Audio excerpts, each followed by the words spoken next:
Loan crisis is out of control. I mean, $1.75 trillion in student loan debt. It's just crazy that at this point, it is still such an issue. Oh, the government can just tell us we all can't go to work, right? Like, I didn't know that that was a thing.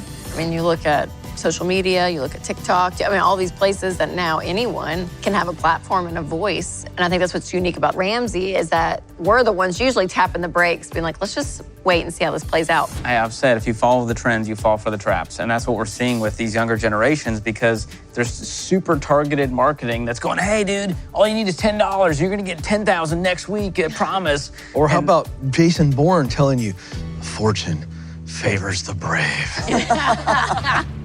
The smartest thing I've ever done with money was buy an engagement ring for Stacy. I would say the smartest thing that I've done with money is invest early on in life.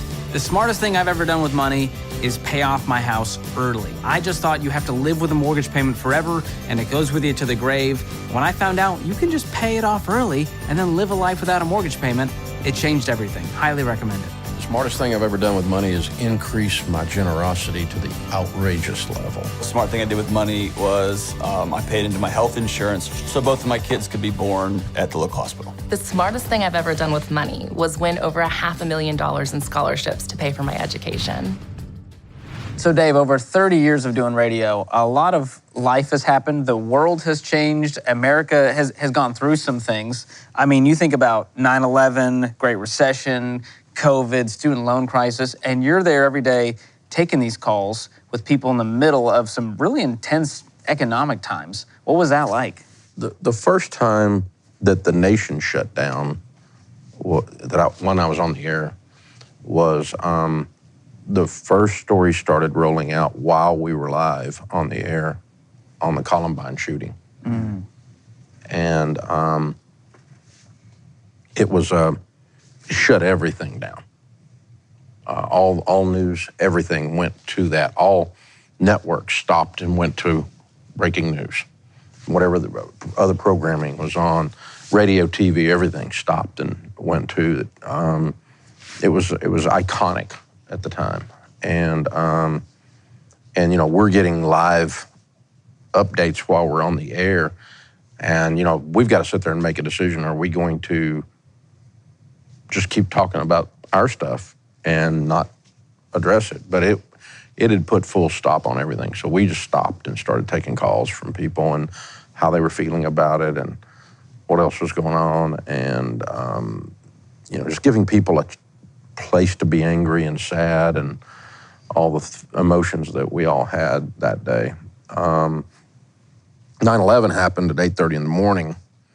And so we had a little time, because we go on in the air in the afternoon, to figure out how big a deal that was. And we knew that it was shut down. And we actually pulled the plug on the show and ran one of the network news feeds over our network. I think we went back on the air probably on Thursday or Friday. And again, we just gave people a place to express themselves. And the anger, the revenge, the all you know, the fear, all of it. And then the stock market, you know, they had, of course, it's Wall Street literally is in the shadow of the towers, and so it shut down Wall Street because they had dust and rubble in front of the building. So they reopened the following Monday, and we knew the stock market was going to dive. It dropped 500 points in 14 minutes. It was crazy. And so we knew that was going to, so we're preparing people, you know, on Friday, Thursday and Friday, going, market looks like they're going to reopen the stock market Monday. Just be ready. Let me tell you what it's going to do. It's going to go down. But it's, you know, and everybody's like, oh, see, they've crashed our economy with the towers. And no, they haven't. No, they haven't. It's just stock market is just, it's a drama queen. So you just got to ride with it. And everybody's reporting headlines, major newspaper headlines, big print, stock market takes dive after terror attack. You know, and it was the leading story for the, 48 hours after that. I couldn't find a single news outlet that reported when it completely returned 57 days later, back to where it was. Not a single one, but we did. We talked about that a lot because we told people, hang on. It's like we always do, hang on. You're playing the long ball, and it came back. So those Those were dramatic, lengthy things that have happened. And then, you have other big news events since then that you kind of got to sit back and go, is this big enough to even address it?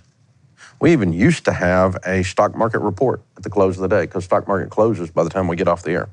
And we would take a live thing at one of the last few segments of the show and report what the stock, Dow closed up, Dow closed down.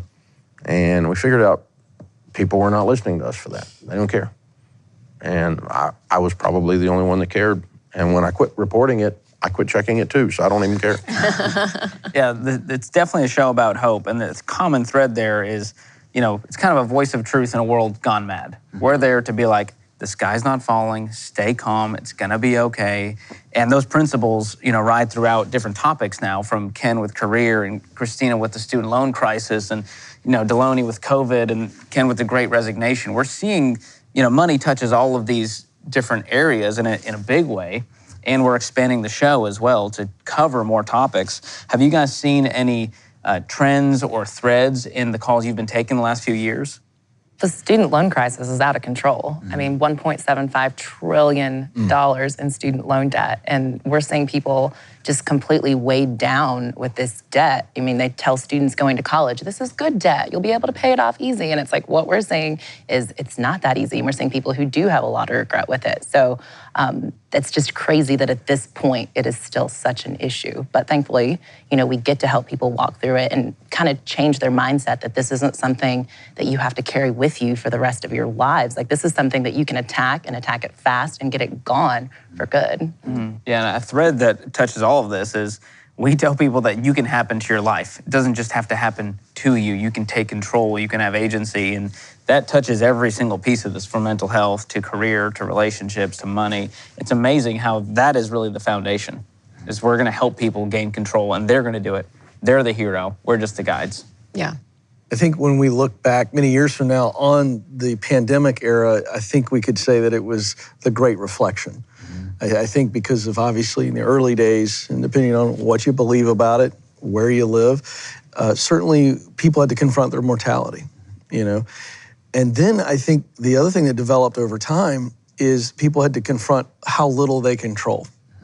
It was like, I can't, if the whole world shut down over this and the way I do my life, the way I do my work changed radically, and it did. And then I think people had to confront, I don't control very many things. And I think they began to look for places in their life where they could control things. And certainly in the space of work, you talk about what's changed so much. I think people realize, I want to work in a place where I feel valued. I think that was a big knee-jerk reaction. I don't want to be a commodity. I want to know that my company, that my leader values me. I think I want to do something that I enjoy. I spend the majority of my life at work. And I just realized, wait a second, there's a different way to do work. And so you talk about things like remote work, it certainly existed prior to the pandemic. But phrases like hybrid work, where companies are still trying to figure out all of this. And then you got workers trying to figure out, how do I want to do my work? Where do I want to do my work? How does it fit? And so I think that's a big reaction to the fact that people are now going, I can control some things. We, early on in the pandemic, we did a wonderful thing called a Night of Hope. And we just talked about, it's something that Dave has said for decades, control the controllables. And so I think we've seen a big shift, certainly in the workspace. And how am I going to spend that majority of my time? And it's all about, what can I control? And I'm going to try to do that. And I think that's something that has definitely shifted as a result of the pandemic. Yeah, I agree with that. I think after 9/11, one of the comments I heard most regularly by people who were 2-3 decades older than me was they kept saying, this doesn't happen here. It was a psychological shift that, this could happen, right? And I think you nailed it, Ken. I think through the pandemic, people had to confront, the government can just tell us we all can't go to work, right? Like, I didn't know that was a thing. This many people can just get sick, like this many.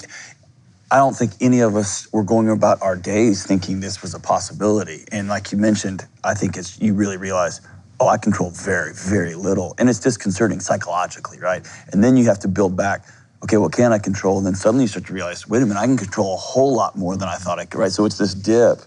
And so I think that's the common thread. I can't do this. I can't do this. Yeah, tell your mother-in-law you're not coming for Thanksgiving. You can, and it's like, oh, you know what I mean? So we're giving people hope, but you gotta ride through it with them, right? Yeah. And on the money side, we've seen, I mean, Dave, you've seen a lot of money trends come and go. We talk about this in the Building Wealth event. All the get-rich-quick schemes, we're now seeing pop back up, and they're in new ways now, Rachel, with, cryptocurrency and NFTs, and nothing down real estate has made a comeback. It seems like everything has changed, but also nothing has changed. The mentality is still there. Well, and the voices speaking into it now are greater. I mean, you look at social media, you look at TikTok, you look at YouTube. I mean, all these places that now anyone can have a platform and a voice. And I think that's what's unique about Ramsey is that there's been 30 years of groundwork of something proven. So when something kind of flashy pops up that looks like a good idea and that everyone jumps on it, we're the ones usually tapping the brakes, being like, let's just wait and see how this plays out, crypto. Let's wait and see how this plays out, NFTs. I literally read an article today, and it was talking about all the celebrities that had come out endorsed, and it was like, so-and-so came out endorsed, and then the NFTs went, and they lost 99% of their value. You're seeing all this happen, and we're the ones steady through the trends and the flashiness to say, hey, let's just hang. There was an Andy Griffith clip I saw, and I was like, this is like literally for our time, and I'm gonna butcher it. But basically he's saying, this man is saying to him, well, let the kid decide. Let the kid decide. And Andy's like, no. Kids will always go with the flashy thing. They'll always pick up the flashy thing because they're thinking only for the moment. But I know what that flashy thing can do long term. And I was like, it's just so good because these flashy things, just pop up. And I feel like hopefully the voice of reason in the culture saying, True. It sounds good in the moment. Just hold off. Yeah. Hold on. Think long term. I've said, if you follow the trends, you fall for the traps. And that's what we're seeing with these younger generations because there's super targeted marketing that's going, hey, dude, all you need is $10. You're going to get $10,000 next week, I promise. Or how about Jason Bourne telling you, the fortune favors the brave. Sign up. I mean, when Jason Bourne says that, you've got to I trust Jason Bourne, right? Yeah. I mean, how do Back you... in the day, Good Will Hunting? when it was just radio, there wasn't as We many do know voices. that Jason Bourne is not a person; he's a character. Stop, in Dave. the movie. Stop with he's your facts. real. You know He's this, real. No, we do. Hey, hold on. Can I?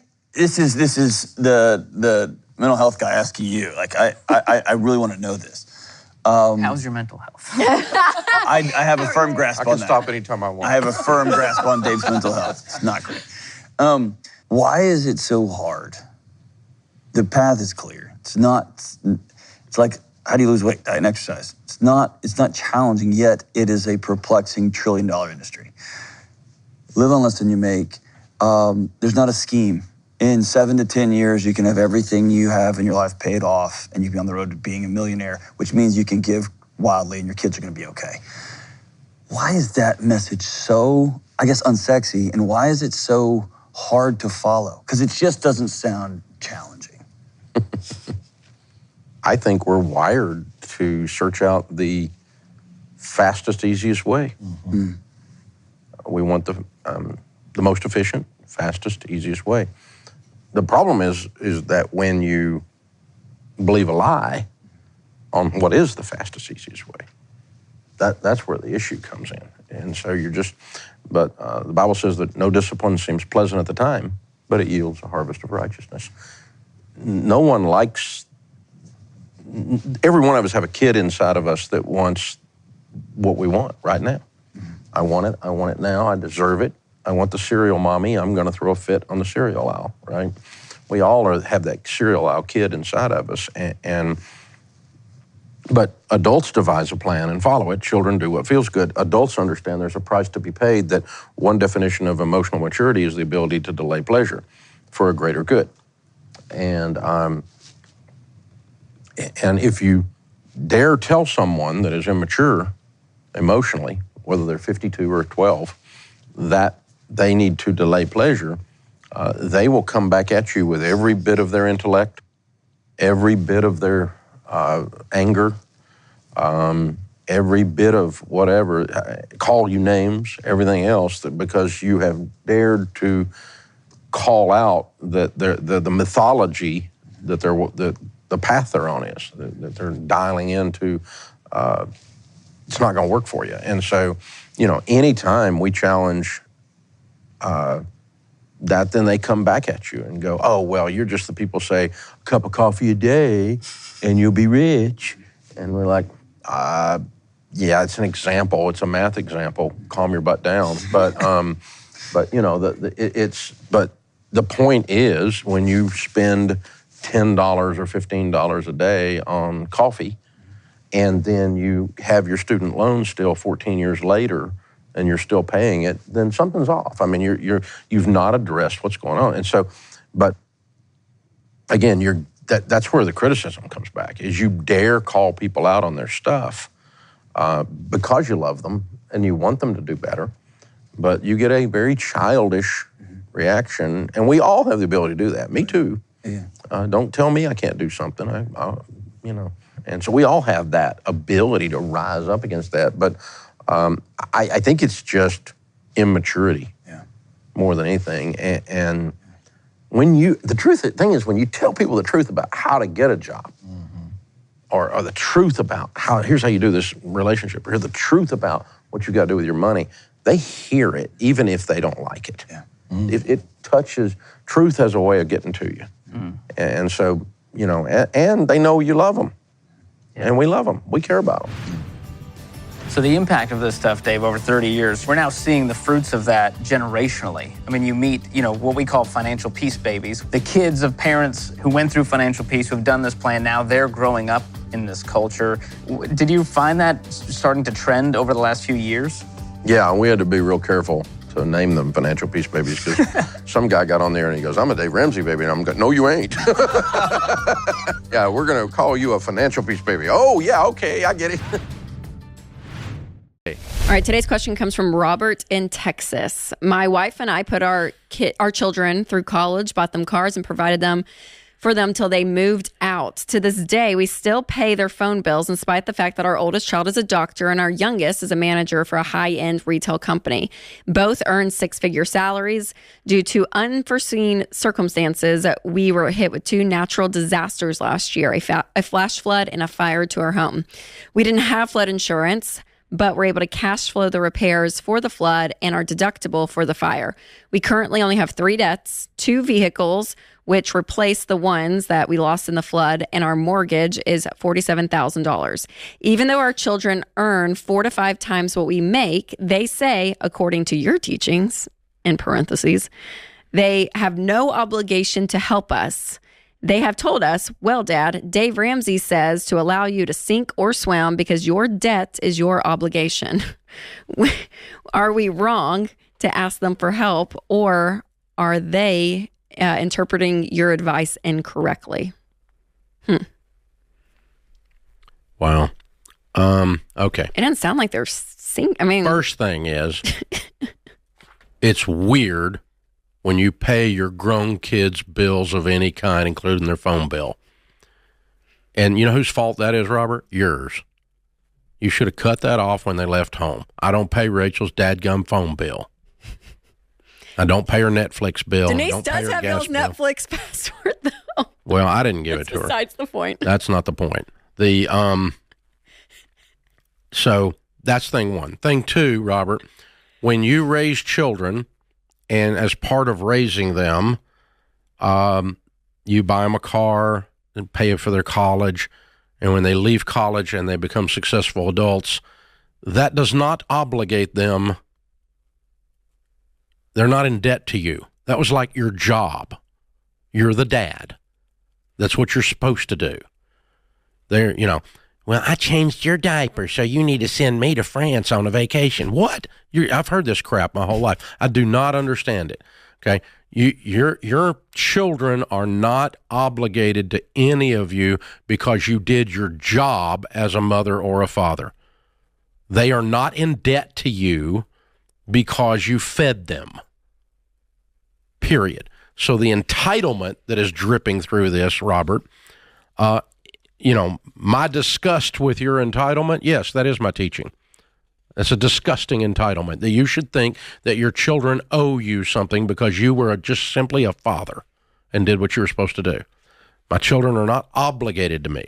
Now, I have never said, Dave Ramsey says, allow you to sink or swim because your debt isn't our obligation.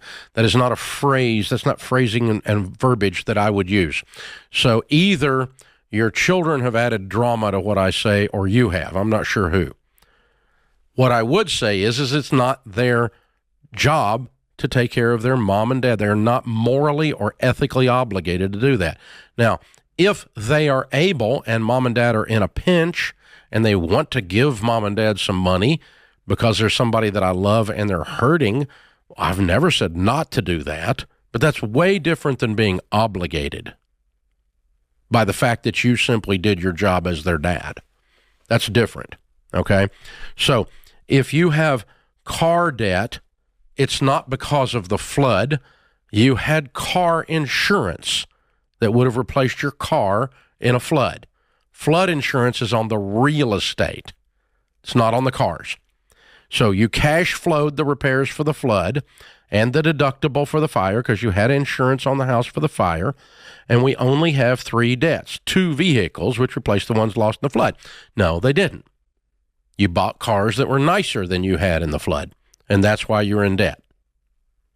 You upgraded after the flood because you got a check from the car company on your car insurance when you lost the cars in a flood. And oftentimes when people lose a car or get a car totaled, they, for some reason, use that as an excuse to upgrade and go into debt when they weren't in debt before. I do not understand, but people do that like you did all the time, Robert. So none of this is your children's fault, and none of that is a natural disaster. You actually cash flowed through the 2 tragedies. Congratulations. And then went and got you a couple car payments to celebrate.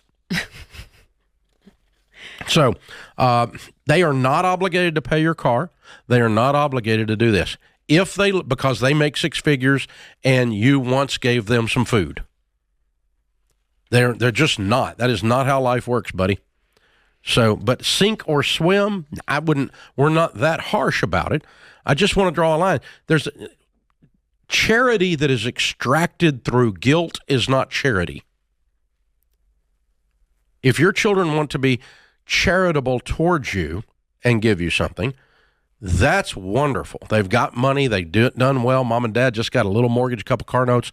We're going to reach over and knock them out just because we love mom and dad, but not because mom and dad think they're entitled to their money. There's a difference. Yeah. And he sounds a little resentful in some way. Yeah. Even though they earn 4 to 5 times what we make, blah, blah, blah. I don't know. And Dave Ramsey says, just tell you sink or swim. It's like, oh, brother. There's a little bit of... Robert's I bought their cars, bought their books, and sent them to school. This is always a hard line for me, the adult-child-parent conversation, because we get this a lot, that the parents are struggling and the adult children are able to help. Mm-hmm. And even vice versa, right? The parent has an adult child that needs help, right? That's always a hard boundary for me to navigate because it is so situationally specific, maturity specific, relationally specific. I mean, there's just so much. Enabling specific. Yeah, I mean, there's so many elements of it that can go quickly one way or the other. Agreed. But what is in this case, so a parent should never expect their child to help them. Mm-hmm. But there is something honoring in about, do you know what I'm saying? Like what's that? Taking care of. It's the difference. Because it's a cultural thing too. In America, we're very independent though. You go to other cultures and it's we bring mom and dad home. Like it's but a generational. We are in America. So that's where we are. That's where this question took place. But I'm not saying we're right either. So I'm curious. We are. And don't be judgmental, be curious. Ted Lasso. Here's the thing. Walt Whitman. So the proper thing is Robert goes and says, hey, we need some help. Can y'all help us?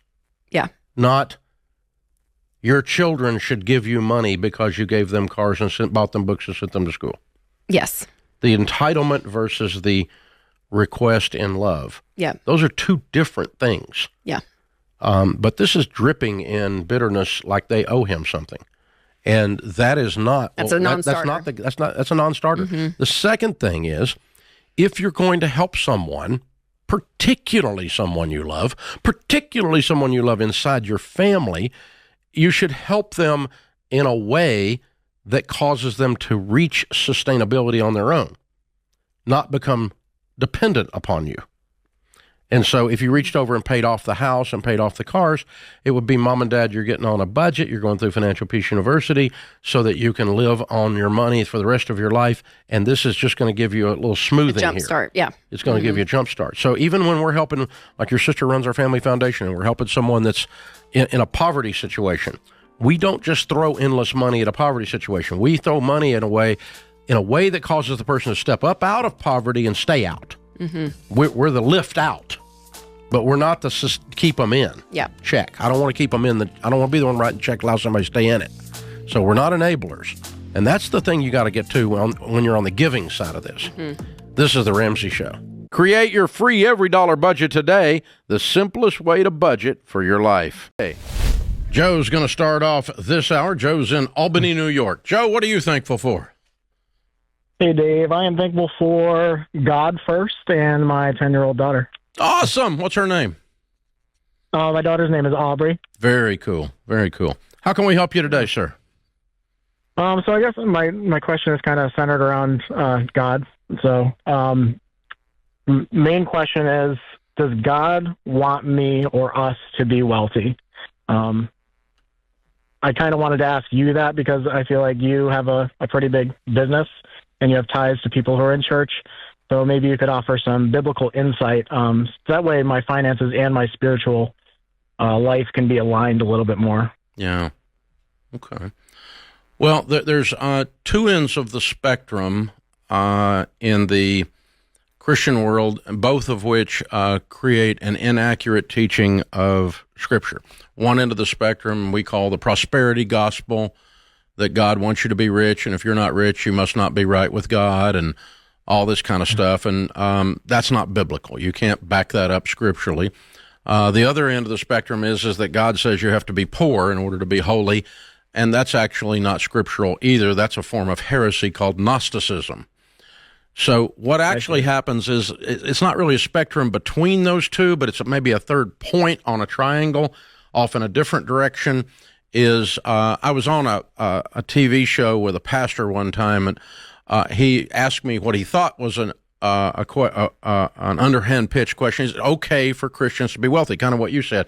And I said, no, we have to all be poor. And it kind of freaked him out because he thought I was going to say, yes, it's okay to be wealthy. But my point, and then I went on and expanded. So here's the true idea, okay? God doesn't care if you're wealthy or if you're poor. He doesn't care one way or the other. All he wants is your heart. All he wants is your worship. And if poverty gets in the way of your worship, that's a problem.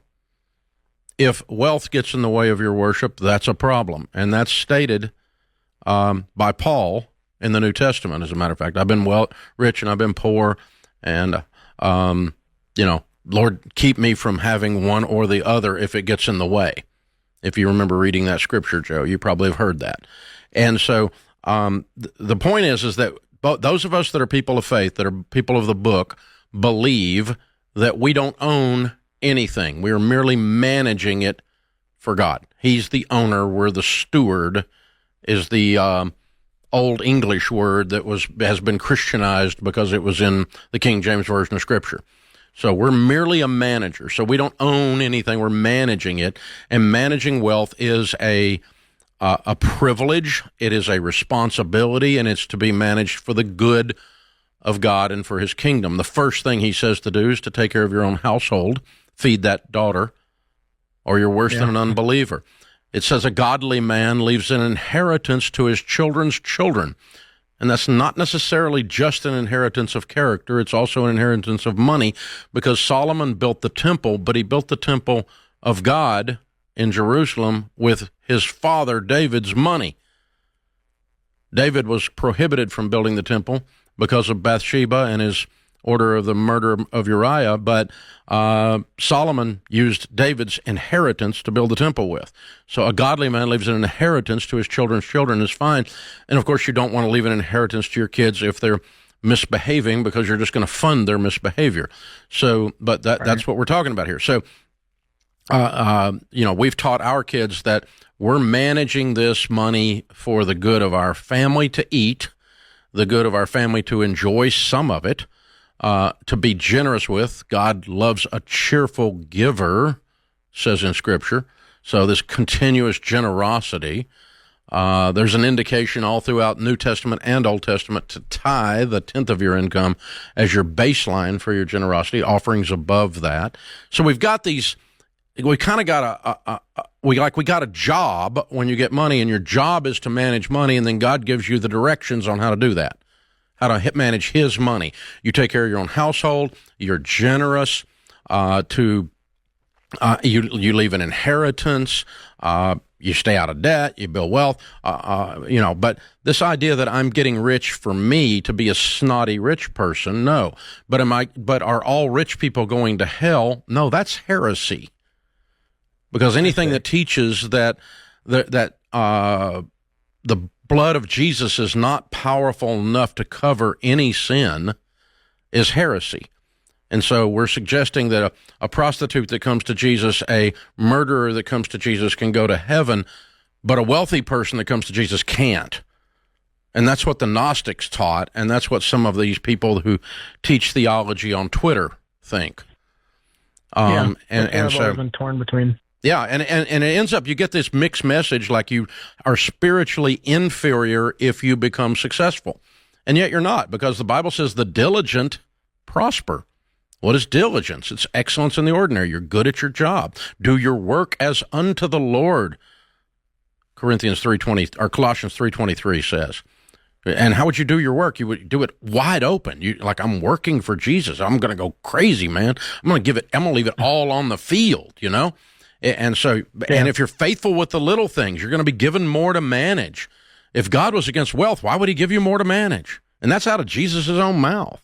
So there's all this biblical evidence that we're not supposed to worship wealth, and that wealth can be dangerous because it can become an idol.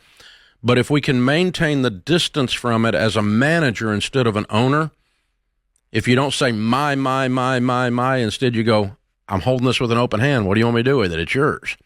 And then you're managing it. If you're faithful with the little things, you'll be given more to manage. And so then you don't have to live under this ridiculous communist left-wing guilt trip for successful people, and then they try to put a Bible spin on it, which is really hilarious. Yeah. But on the other hand, you're not better than someone else. I know some of the highest character, smartest people who are not wealthy, and that does, you're not better than them if you're managing more money than they're managing. You just have more responsibility. Does that make any sense? Yeah, it makes a lot of sense. I didn't realize that there was two, crazy sides of each spectrum. And just knowing that God really doesn't care, it just matters where my heart is, that tells me a lot. Yeah. I mean, he wants you. That's what he wants. He can give it. Yeah. I mean, I always tell people, it's like, people get so torqued out about this or that. Listen, I'm giving money to my church. Well, listen, if God wanted your money, he would just take it. And there'd be a greasy spot where you were sitting. I mean, it's like he's not worried about the money. This is God. So, so it's almost, you got to think sometimes he's sitting up there, Ken, with Gabriel just laughing at us. Oh, yeah. Absolutely. And I feel like after that sermon, there's only one thing to do, and I should take an offering right now. That was really good. 3 points. We should have a little 3 points background music. It's almost a Baptist thing. I could do an altar call and a love offering at the same time. It's a rare talent, but some of us have it because of the amount of hours I've logged. Since you're kind of growing your hair out, that would probably fit. You could probably. Uh-oh. Are you worried that I'm heading over to the health and wealth crowd with the longer locks? No. You keep slicking that on back there. I'm telling you. Well, it's the new toupee. I'm trying to get it figured out. The glues, it's obnoxious. You got to really work it out. But I think it's a good word, Dave. And I love that he locked on to really, I think, the simple thing. If anybody's grasping this for the first time, I think what you said in one line really captures the whole thing. And that is, it's about your heart. So whether you have little money or you have a lot of money, it's about how you view the money. And that's just really good theology. And it cannot be, by the way, that's not debatable. It's about managing the money. There's too much scripture that just lays it out that we're stewards of everything he gives us. And so that's just a beautiful answer to that question. So no guilt, no overthinking, just lock in on what Dave said there, because that's about as strong a teaching on that as you'll get. The 1% are all going to hell. Let me scare you about that one. Uh-oh. If you make $38,000 a year, you're in the top 1% of income earners in the world. Whoops. You're not going to make it. If you believe that toxic, Gnostic heresy, this is The Ramsey Show. Create your free every dollar budget today, the simplest way to budget for your life. Welcome back to another episode of the Best of the Ramsey Show. I'm George Camel, co-host of the show, and here's the deal. Everybody's talking about real estate right now, and we hear it all on the show. We're going to dive into saving for a house, checking your insurance coverage, renting versus buying, how much house you can actually afford, and more. Check it out. Let's start with Maria this hour in Chicago. Hi, Maria. Welcome to The Ramsey Show. Hi, Dave. Very excited to talk to you. Thank you so much. Sure. My question is this. It's going to be, well, I guess I'll ask the question first, and then I'll give you the background. Okay. Is it just financially speaking, not regarding how I feel about home ownership, just financially speaking? I'm 58 years old. I have no debt. I have fully funded emergency fund. I have fully funded retirement, both Roth and 401k. How much? I own how much is in it? There's about $1 million in it. Okay. Cool. Good for you. And Well done. Between the both, I raised my 4 kids. They're all out of college. I'm single, and my home's worth about $350, and I paid it off. It's paid off. Okay. Taxes are really high. Taxes are really high in Illinois. About $1,000 a month for taxes. Okay, but anyway, so I think I want to downsize because I don't need my house anymore. Cool. And I'm not. So I would go to like a townhouse. Okay. So just financially speaking, would it be a really bad idea for the next 30 years for me just to rent? And the reason why I ask that is because in my heart, I've had so much responsibility in my whole life, raising my 4 kids, keeping up with my house. I wouldn't mind just writing a check every month and just be done. And but everybody's telling me, like, financially speaking, you could sell your house for $350, go buy something for $350 or less. I'm like, but then I got to worry about the house again, the windows, the roofs, the gutters, all that, you know? That question makes sense? No, yeah, it makes a lot of sense. I understand. Okay. So did you raise your kids by yourself? You're a single mom? For the most part. I mean, I was divorced when they were very, very young. He was. So for 20 years, 20 years, you've been a she-bear out here fighting. Scratching, clawing, and you've cleaned the gutters. You've done whatever it took, and you're just tired. Yes, I work overtime every month at work just to make sure I was, I thought you were that girl. I got my house in time. I thought you were that girl. You sound like that girl. You sound like a warrior princess. Well, let's first answer your question, and then let's try to look for a solution, okay? The problem with the good part about your theory is you don't have to screw with stuff because the landlord does. So you get all this stuff out of your life. The bad part about this is think about what rents have done in the last 30 years. Gone up. You think? Yeah. And think about what they're going to do during the 30 years that we're talking. So if you rent instead of owning a paid-for property going into retirement, you're destabilizing your life because every year your housing cost is going to go up. True. So that's why it's a bad plan. It's not a bad plan to rent for a short period of time while you're rearranging things or you're in a transitionary stage or something like that. But renting for 30 years means you are a victim of the real estate market instead of riding the wave.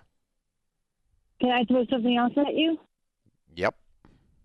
Okay, so I put down on paper, because this has been like stressing me out. So I put down on paper my taxes versus all my bills in my house. I think you need to move. I think you need to move. Okay, but like I even projected cost if I was in a townhouse. Yeah. Here's what I want you to. Here's what I would do if you were my little sister and you're old enough to be my little sister. Okay. Not your older sister. No, I'm 60, so I got you beat. Okay. But I would tell you, you don't want to work on crap and you don't want crap breaking, and you are a millionaire.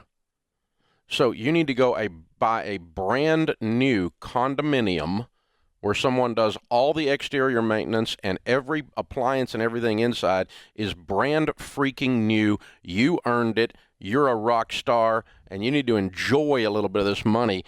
And it's like buying a really nice car that's in really good shape after you've been driving a freaking beater, and it breaks down all the time. And, you know, my cars don't break down now. Back when I had crap cars, because I was trying to get here, they broke down all the time. But you're a warrior, girl, and you need to enjoy the spoils of the battles that you have won, and that's $1 million in a $350,000 paid-for house. You're worth $1.5 million. I want you to sell this house. I want you to buy a $350,000 condo. You may want to move to an area that probably might feel a little bit, like it's a little too rich for you, but you need to live there anyway. Wow. Okay, I'll think about this. Thank you. Very good information. What do you think, John? Yeah, I think that transition when you're a single mom, when you're raising kids, and you're putting them through college, and you're saving, and you're working, you're doing overtime, it's kind of like being gazelle intense for 20, 30 years, and suddenly your identity is, I'm a sprinter, I'm a fighter. That's what I do. Yeah. And how do you settle back down? You could hear it like, man, for someone who's accomplished what she's accomplished, the fact that this decision's keeping her up means it's not about this decision. Mm-hmm. It's about I've got to shift gears and become something else, right? Yeah. That's a big, big transition. Yeah. What do you do when you come home from a 20-year campaign on the road with Alexander the Great and you're one of his soldiers after 20 years? How do you stop fighting? And scratching. You will pick fights clawing. with your neighbors, with your dog, how do you with stop everybody. it? And so, and that's what she is. She's a warrior princess. That's right. And so, she's been, these single moms, man, they get her done. These are some of the toughest people on our planet. Mm-hmm. And so, yeah, that's and that's who she is. And she's like, she's kind of telling herself good things like, I deserve a rest. That's right. And Dave, we talk a lot about people making decisions out of stress or out of anxiousness. That's very similar to making decisions out of exhaustion. I'm done. Mm-hmm. I'm out. Right. I just want to. I know the math is bad. I know it's going to destabilize me 20 years from now. I'm exhausted. I don't want to fix anything I'm exhausted, else. I don't want to talk to any more freaking repairmen. I've talked to people who get divorced because I'm just tired of it. Right. Yeah. So I love your idea of, man, right now it feels good. It's not going to be good down the road. No, it's a bad long-term plan. Yeah. Debbie is with us in Detroit. Hi, Debbie. Welcome to the Ramsey Show. Hi. Thanks for taking my call. Sure. What's up? My husband and I made a huge mistake. We moved into a house about 2 months ago, and with the housing market being so crazy and lots of competition for homes, we made a mistake of buying a house for more than we wanted to spend. We paid over list and appraisal, and we're now in a house that we just feel like we can't afford the mortgage payment. It also has a pool that is much more of an expense than we thought it would be. The house needs a lot of repairs, and some things have come up in the last couple of months that we didn't realize were going to need to be repaired right away. So my question is, should we plan on selling it or stay for at least 2 years and then not have to worry about capital gains? But if we sell it now, we would probably walk away with, losing about $40,000. There is no capital gain when you lose money. Right. But on the odd chance if we were if you break even, there's no capital gain. Capital gain would only occur if you made a profit. Right. So it doesn't sound like that's a problem. Yeah. But if we sold it for what we bought it, if we just broke even, we'd probably lose about $40,000 with closing costs and everything. Mm-hmm. Mm-hmm. So what's your house payment? Well, that's the other thing, too. It's more than what we thought it would be with the property taxes are going to be more than we had planned for. So with property taxes and insurance, it's about $2,300 a month. And what's your monthly take-home pay in your household? About $9,000. Okay. All right. Well, you're slightly above what we would tell you, but not a huge amount. Right. doesn't sound like this. Your house payment's not 40% of your take-home pay. This sounds more emotional than mathematical. Okay.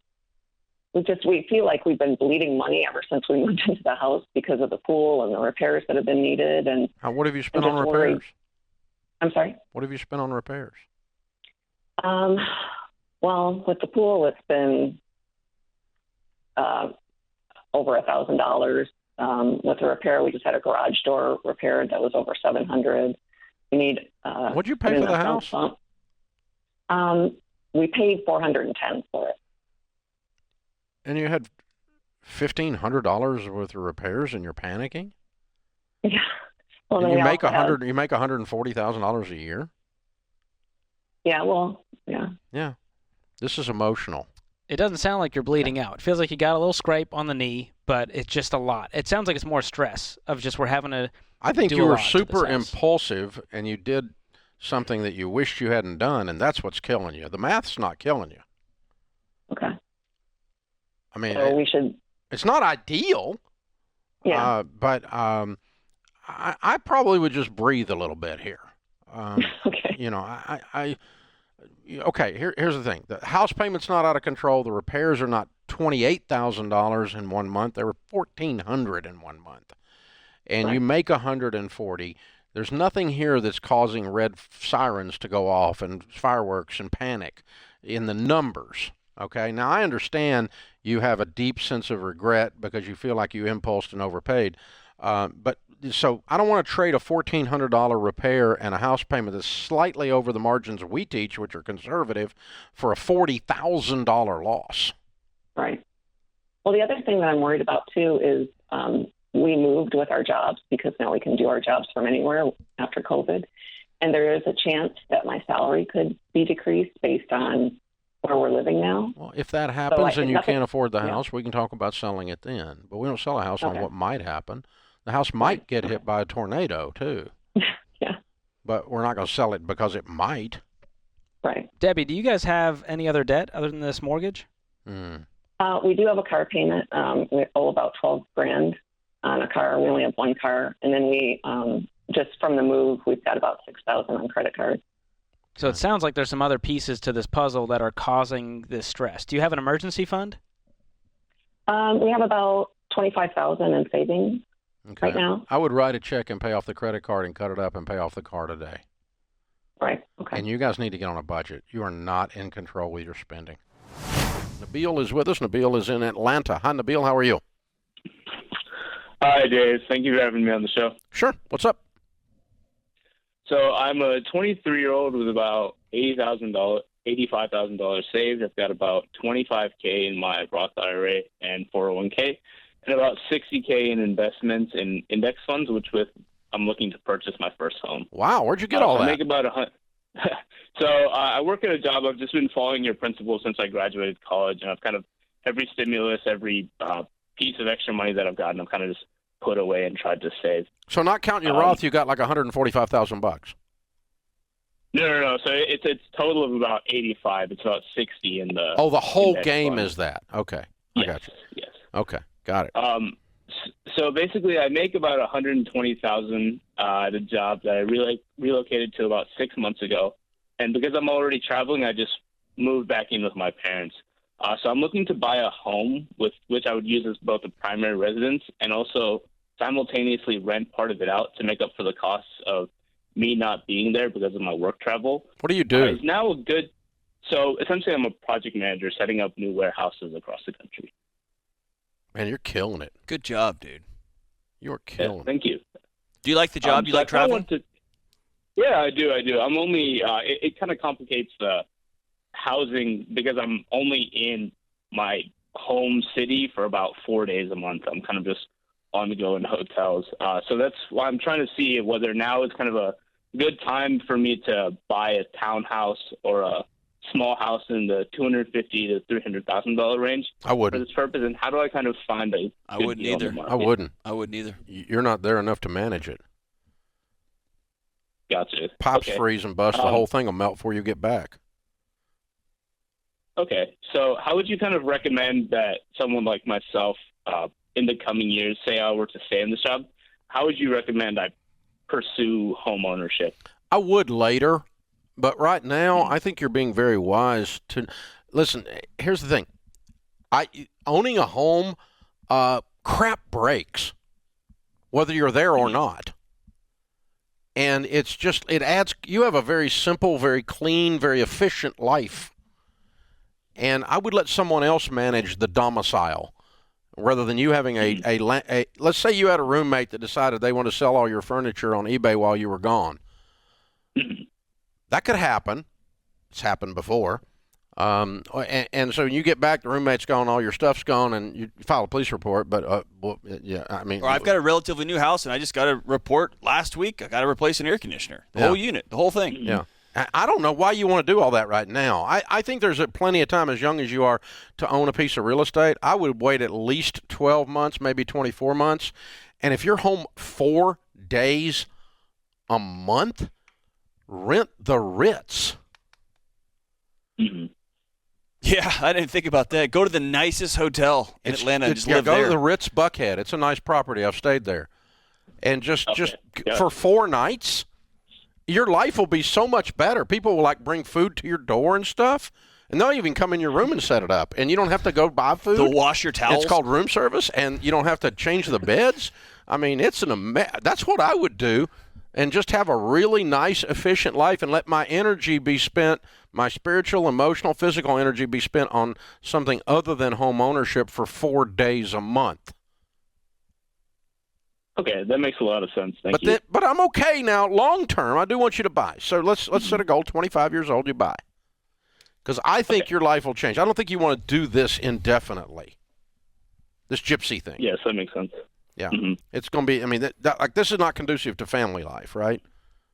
No, definitely not. It's very much you're living like a nomadic life. Yeah, and it's kind of cool. You're getting to see a lot of stuff. You're a young guy. It's kind of a, little, like you said, nomadic. That's all cool. All that's kind of fun. I would do it. I'd definitely do it if I was your age and single. I think it's kind of cool. All day long, yeah. You get to see a lot of cities, and America's got some wonderful cities. You get to see some cities that aren't wonderful that are out there too. But if you do this for 2 years, you're going to blink, and you could have $250,000 in cash. Yeah, just sitting there. Just keep piling up some money, and then just go buy you a house. But not for 4 days a month. No, I wouldn't. I like real estate, but it is not. It is the thing that nobody talks about with rental real estate or personal residences. Either one is they break. Yeah, and you have to have people come over and fix crap.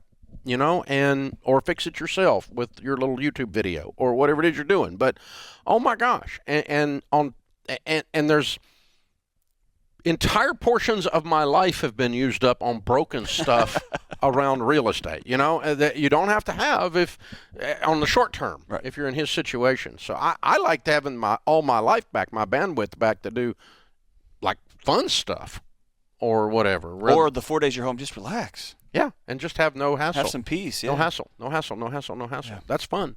It's fun to have no hassle. Nathan's with us in Pensacola. Hi, Nathan. Welcome to the Ramsey Show. Hi, Dave. Long-time listener. I appreciate your show and definitely live by almost all the advice you have. Well, thank you. How can I help?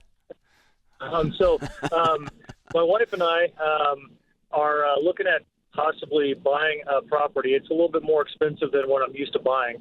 So right now we own a home, and we're just trying to figure out if it makes sense to take our current investments and just basically liquidate our current investments and then now go into debt with a mortgage that would be probably about a $300,000 mortgage after we're done with liquidating all of our expenses, all of our debt.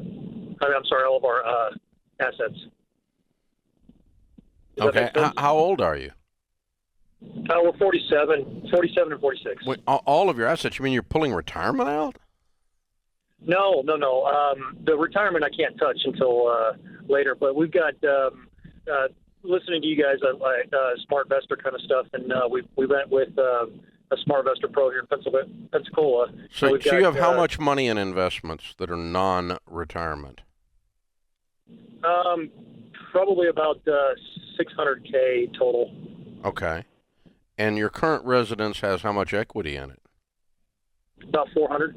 Okay. So you're buying $1.3 million house? it's going to be a little bit less than $1.3 million, but it'll be a little over $1 million. Okay, I missed how you get $300,000 in debt because I got $1 million here, 600 and 400.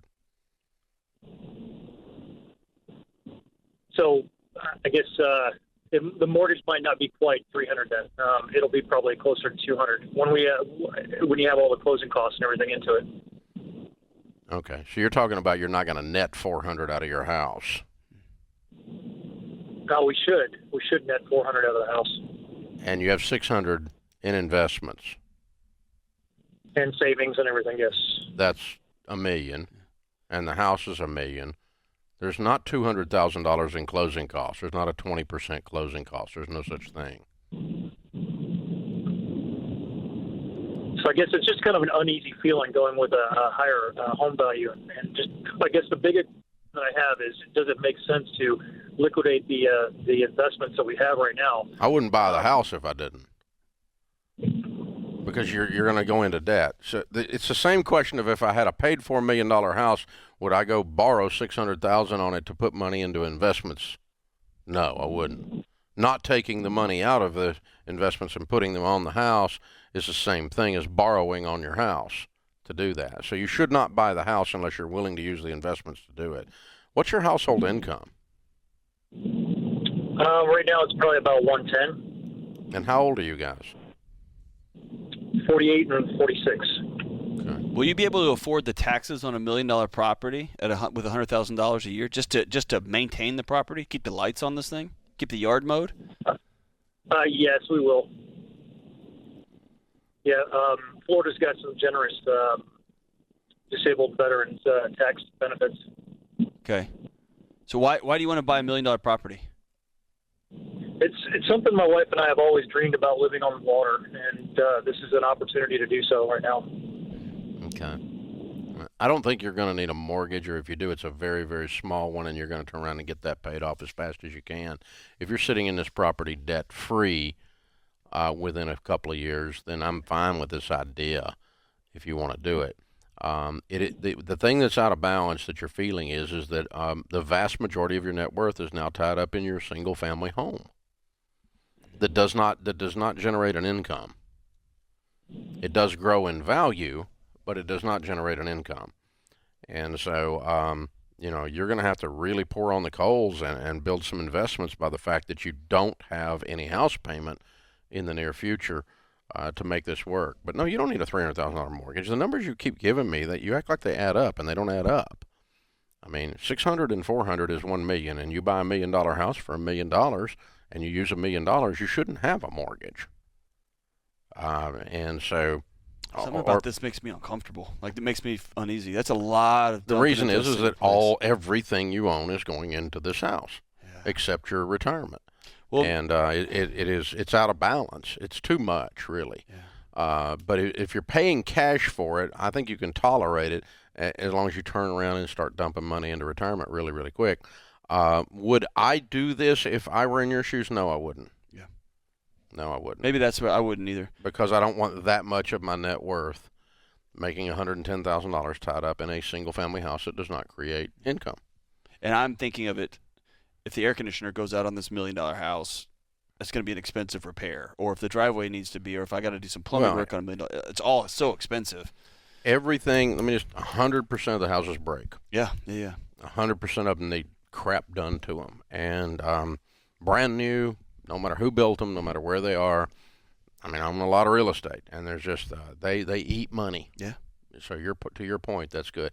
Yeah, I think, I the more I sit here and talk this through, listening to John too, I'm risk averse though, so let me say that out loud. But I mean, there's just no margin here. There's no wiggle room. I keep coming back to margin. There's no wiggle room.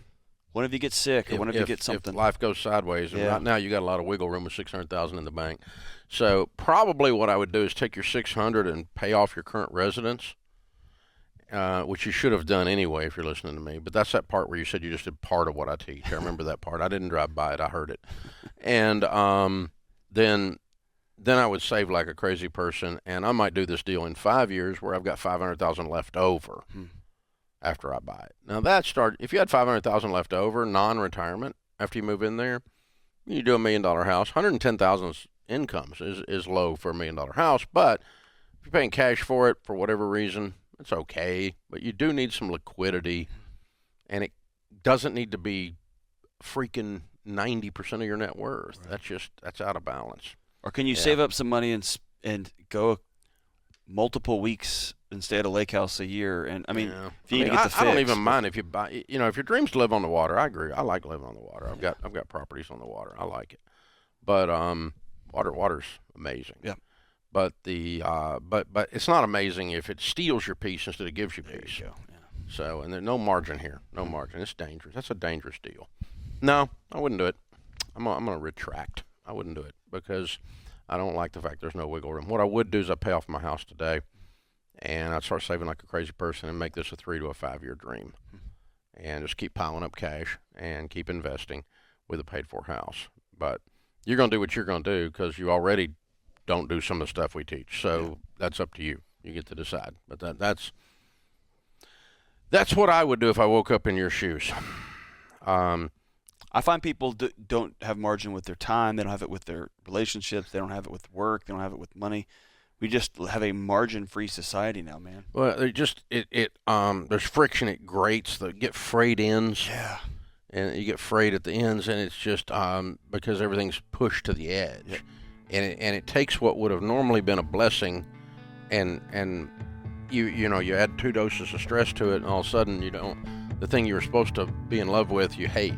And when you think of it psychologically, our brains were designed to run at that level when a lion was chasing us, not to live like that. Yeah, it just rattles everything to our core.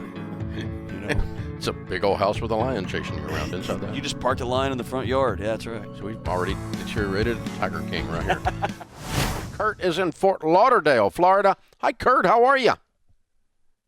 Hey, Dave. How you doing? Better than I deserve, man. What's up? How you doing? I'm 25. I'm not filled with my job, and I'd like to move out of my parents' house, potentially looking up north. But I have about $50,000 in investments and $90,000 in my savings, and I'm blessed to have no debt. Should I move with the current housing market situation, or should I wait? And if I should wait, should I move some of that savings money into investment, make some money while I'm waiting? Well, the housing market is, as you mentioned, is white hot in terms of buying a home. Some areas, the rental market is also closed up, and it's very difficult to find a rental. And so rental prices are going up as fast as real estate prices are, which there should be a correlation between the two. That makes sense. You have done a wonderful job saving money, sir. Well done. You save all this money, or did somebody give it to you? I'd say about half, maybe a little less than half, is an inheritance from my uncle. The rest is all just me saving. My father and my mother, since I was young, have always told me, spend half, save half, and I just was never really a big spender, so I saved more than half at that point. Wow. And so I've just been saving I've been working since I was, 16, so I've been saving for a while now, and I'd always been looking forward to buying a house, and I just was feeling now was the right time. But with this housing market, I'm just it's kind of shot down my housing. You said you might move up north. What are you going to do for a living when you move? Well, I'd stay within the same industry, but right now I'd probably go more into analytics. That's what I like to do. Right now I do more risk management. So Kurt, get into more analytical.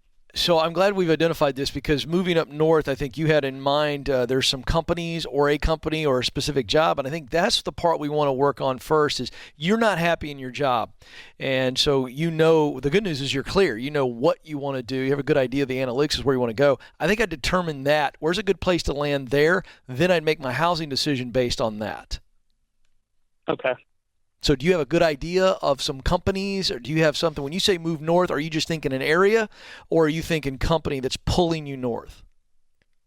I was thinking more just Orlando or Jacksonville, because I have current social networks there that would, in finding a job, there's obviously a lot of, within my industry, there's a lot in Orlando and Jacksonville. Great. So I was looking there just to kind of get away from where I've currently been and where I've lived all my life, Sure. Well, that's really good strategy. So, Kurt, I think you need to take some action steps. And so I would begin, if you haven't already, you obviously have the social networks there. I would actually begin to engage those social networks around those companies. You identified both friends, connections, and several companies that are in your industry, or at least you know that it's pretty hot there. I'd start making those connections. I'm going to give you a copy of my #1 best-selling book, The Proximity Principle, which actually walks you through step by step how to make those connections, who specifically you're looking at. Because I think if you get really serious about that, Kurt, right now, you're in great shape financially. Let's find those opportunities. Let's go ahead and get interviews. Let's land the gig. And I think the housing decision will take care of itself because you've been very smart with your money. But let's land a job, and then let's make a housing decision as a part of that. Yeah, here's what I will just add to that. I'll take the back end of that strategy. So start working the social networks. You're only a few hours from those towns. Get the job landed. Then go rent an apartment for 6 months. Then during that 6 months, start looking for property. Don't overpay. There's no reason for you to have house fever. You can take your time. And if the market's white hot and you have to dramatically overpay to get a house, then that's God saying don't buy a house right now. Just wait. Blake is with us. Blake is in Raleigh, North Carolina. Hi, Blake. How are you? Hey, Dave. How are you? Better than I deserve. What's up? Been waiting on you to say that. So I have a question. My wife and I have wanted to build a house, and every builder that we speak with has quoted us way over budget. So it seems that prices to build are continuing to go up, and so we have started to look at existing homes, but those are also very expensive. We're currently renting a 2-bedroom single-wide trailer, and we have 2 children. So we're just kind of stuck. We could pick a smaller house plan, but right now I don't think we would want to go much smaller than what we've already chosen. So I'm just wondering if you think we should wait it out. Should we be looking at other homes? Just wanted to get your advice. Okay. And you're debt-free, and you have your emergency fund plus a down payment. Yes, sir. Good. So you're ready to go. Well, I would continue to look. This is your first home purchase, I take it? We actually sold our first home in August, and with hopes to do this. And so when we sold, we moved into this rental house. So this will be our second home. Okay. All right. Well, in general, here's a couple things to take into the formula. Okay. Number one, generally speaking, with rare exceptions, used housing is less expensive than new. Okay. New is usually the top line bar of how we set values in residential real estate. Right. And so, you're going to get more bang for your buck with a used house in general. And if you're having trouble making something fit your budget, then that's going to be part of your answer for sure. The second thing you've got is we are in a very, very, very unique time right now. With the lumber factories being shut down during COVID, there became a huge shortage of lumber, and lumber prices have gone up exponentially in the last little while. And the largest cost item on your P&L or on your project list as you're building a home is lumber. And so we're even seeing builders in some areas not agree to lock in the price. Like, we'll bid you a house for X, but if lumber goes up more, we're going to have an escalation clause in that contract. I'm hearing stuff like that happening out there. Okay? Yes, and so, which I would not sign up for that, by the way. Okay. Steel is doing the same thing. I got a huge price increase on a building I'm building next door, our conference center that we're putting up that we're breaking ground on next month. We just got the prices in, and we've had a huge increase on the steel. Steel's done exactly the same thing. So these unbelievable high increases in prices on lumber and steel are temporary, but will they ever come all the way back down to where they were? I don't know. But it's a simple supply-demand thing that there was just not any, and everybody was chasing what few was there. And so when the supply dries up and there's high demand, it always drives price up. That's seventh grade economics. And so that's what you're facing on the new home building side.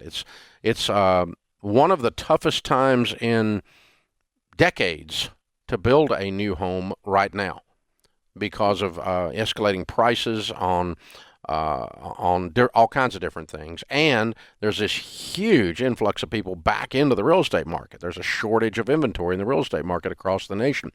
To give you an idea, February of 19 to February of 20, real estate went up 3.9% nationwide in value.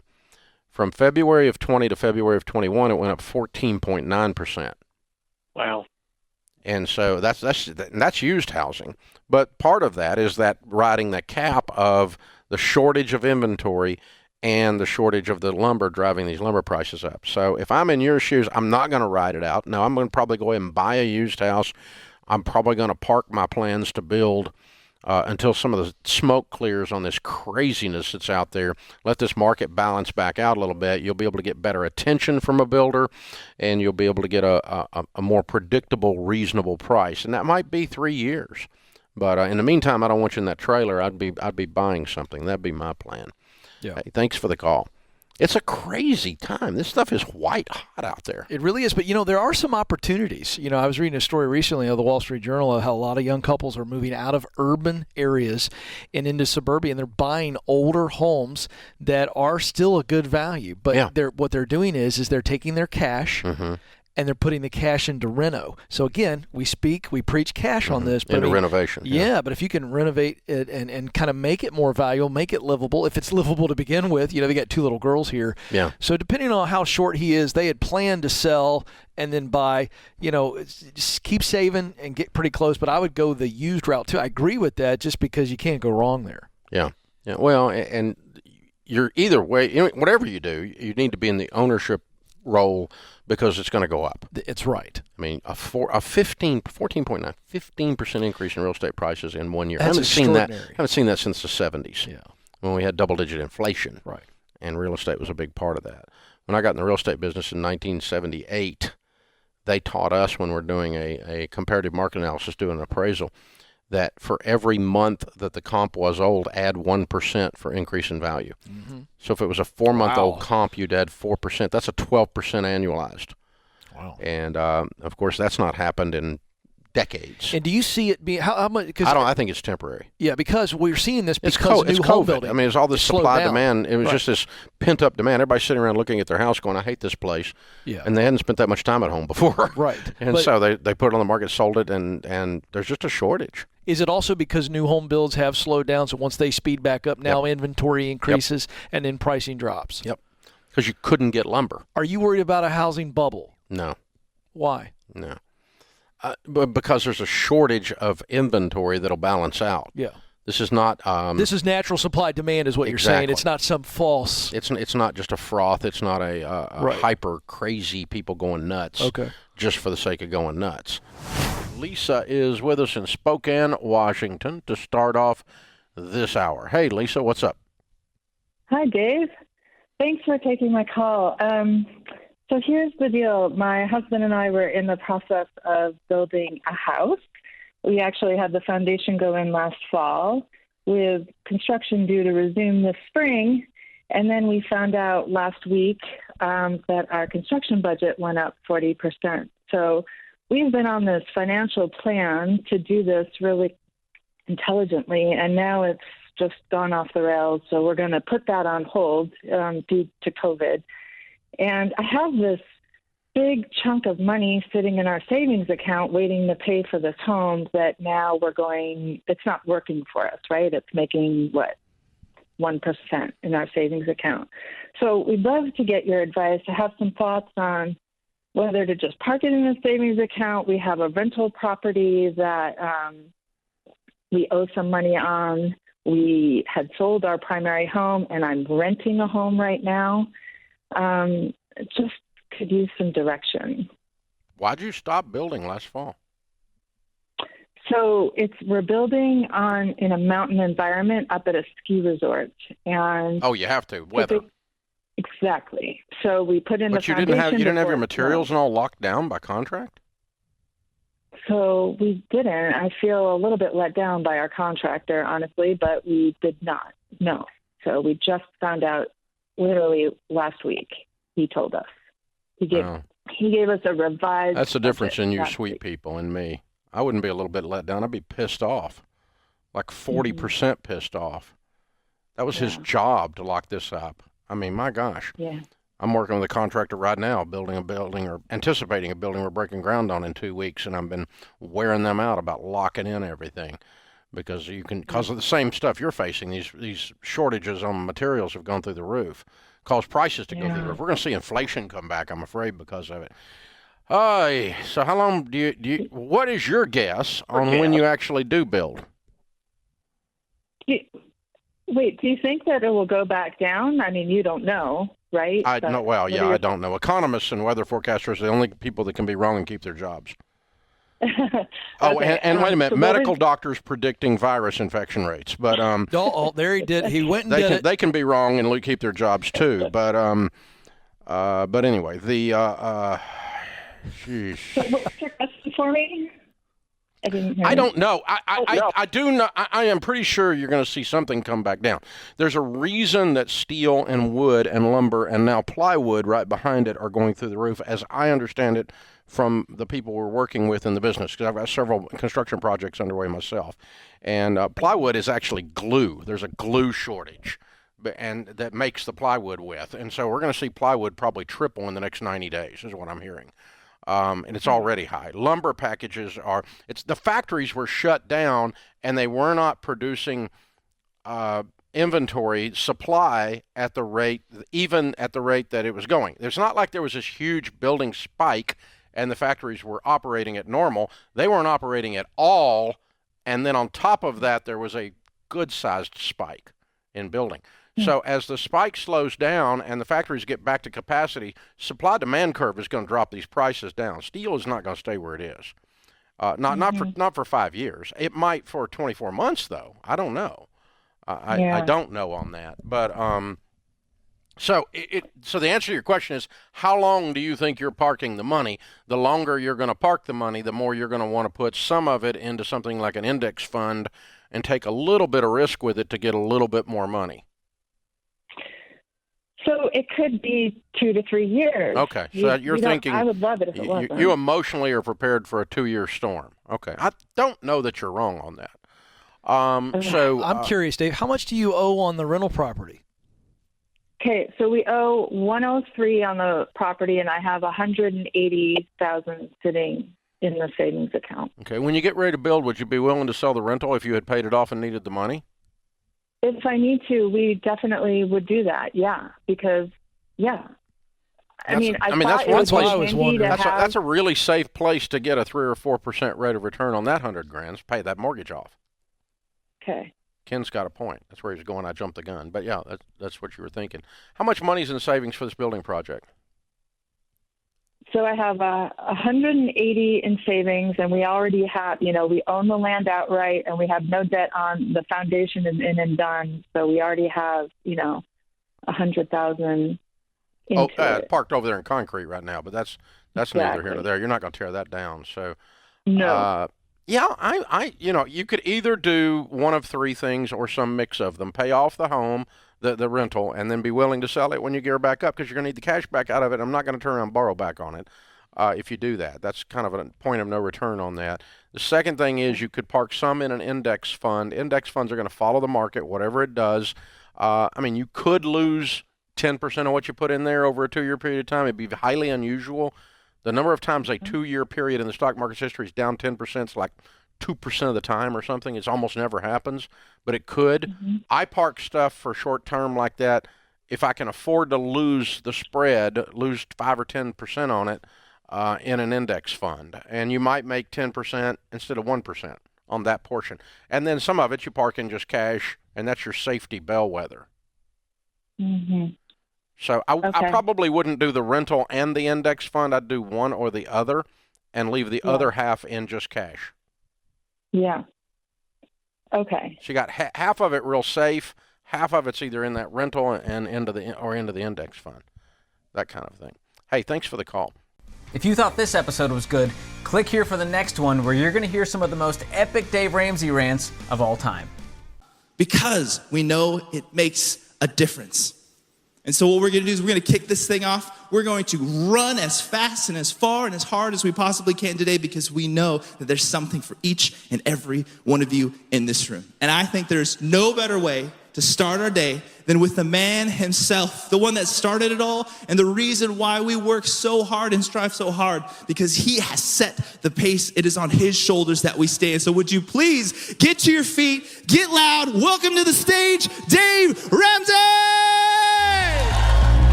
No other conference that you've ever been to can you say Wolfman Jack made a mocktail on this stage.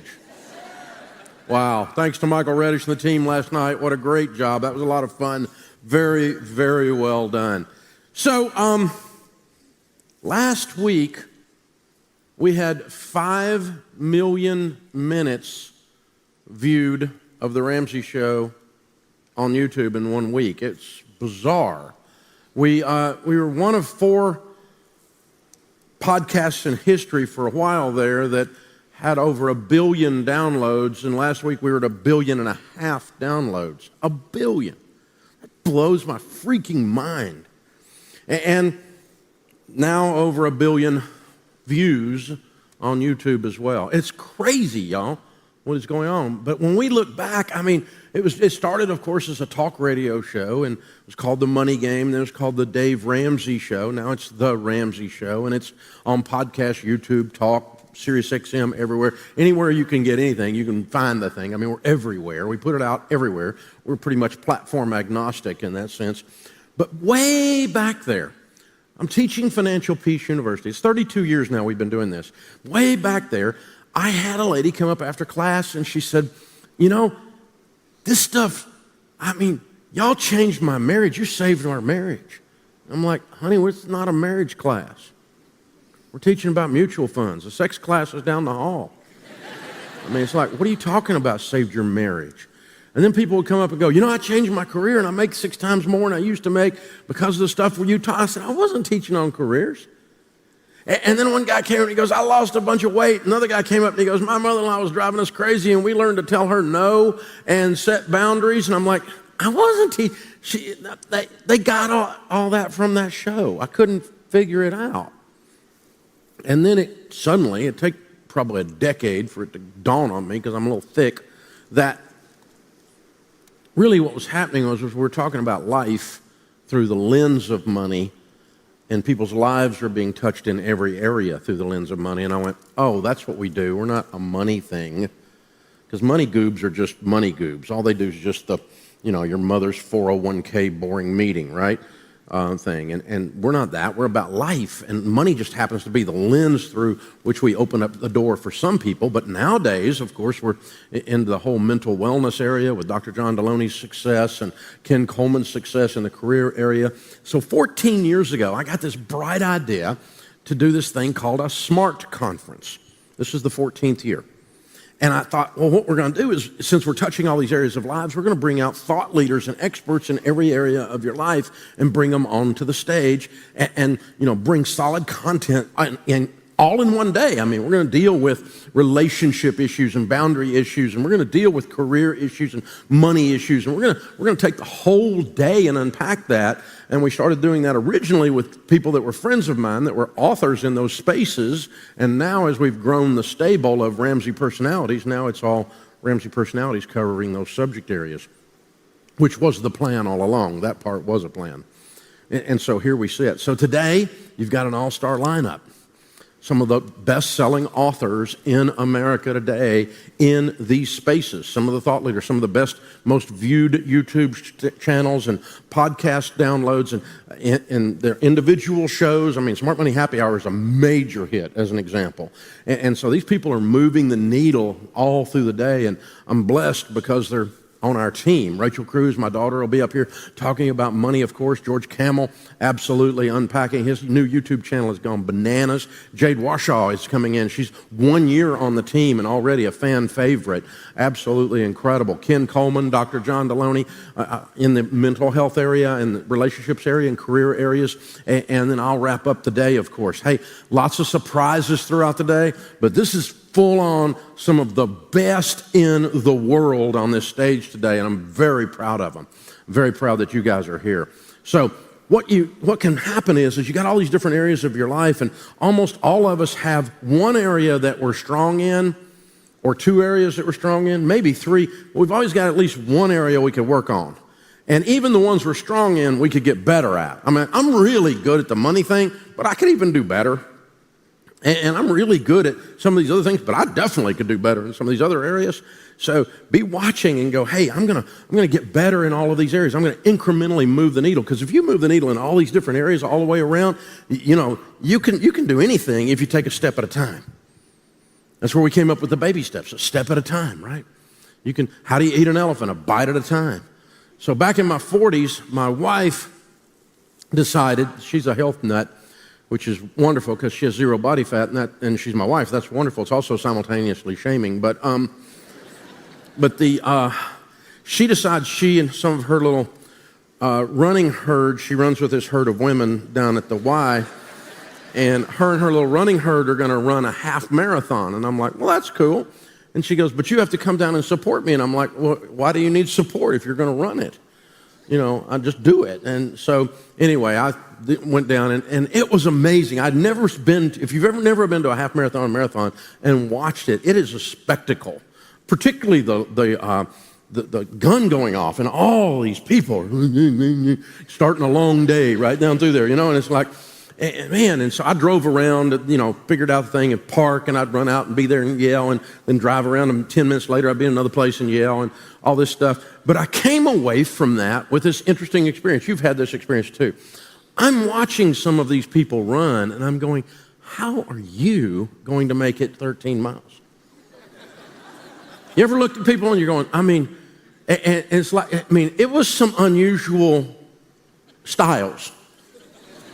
You know what I'm saying? And I had this moment, and this is the moment you've had too at different things. I'm like, crap, if that guy can do it. You ever had that moment? Then I know I can do it. So I got the bug, man. I started training, and I ended up running about 10 or 15 half marathons in the next couple of years. And then one day I was sitting in my office. We gathered up for prayer before the show, and 2 or 3 people standing around. We had a bunch of guys on our team, a bunch of young guys on our team, and some of them are like Ironman triathletes and all this stuff. So one of my Ironman guys was standing there, and he goes, so Dave, you're going to run the Music City Marathon, which is like 40,000 people run. It's like it's wonderful. And I said, yeah, I'm going to run the half. And he goes, well, that's weird. I've never known Dave Ramsey do half of anything.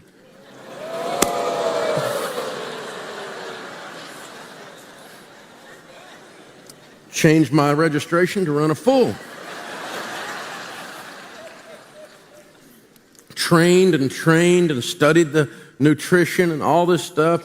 And guys, the first half of the full marathon went really well.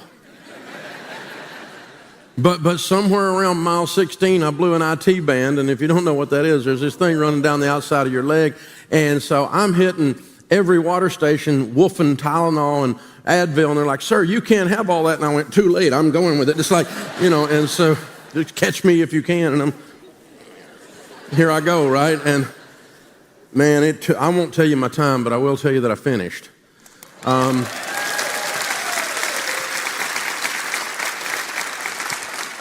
Yeah, the time in the first half was under 2 hours. So I had a really good half going there, but yeah, the back half wasn't that fast. And I'll tell you how slow I was. A guy wearing a hot dog suit passed me. Okay, that's how bad it was there at the end. In my mind, when I went across the finish line, I was sprinting. The video shows otherwise. Looked more like, man, it was awful. I ran 2 full marathons that day, my first and my last. But all joking aside about how pitiful it was and how much it hurt, which is both true, but all of that aside, as I said, I did finish. And one of the things you discover about something like that is, it was only a victory for me. There was 40,000 people. Nobody gave a crap, nobody cares about this story except me. But I finished because I'd never quit taking another step.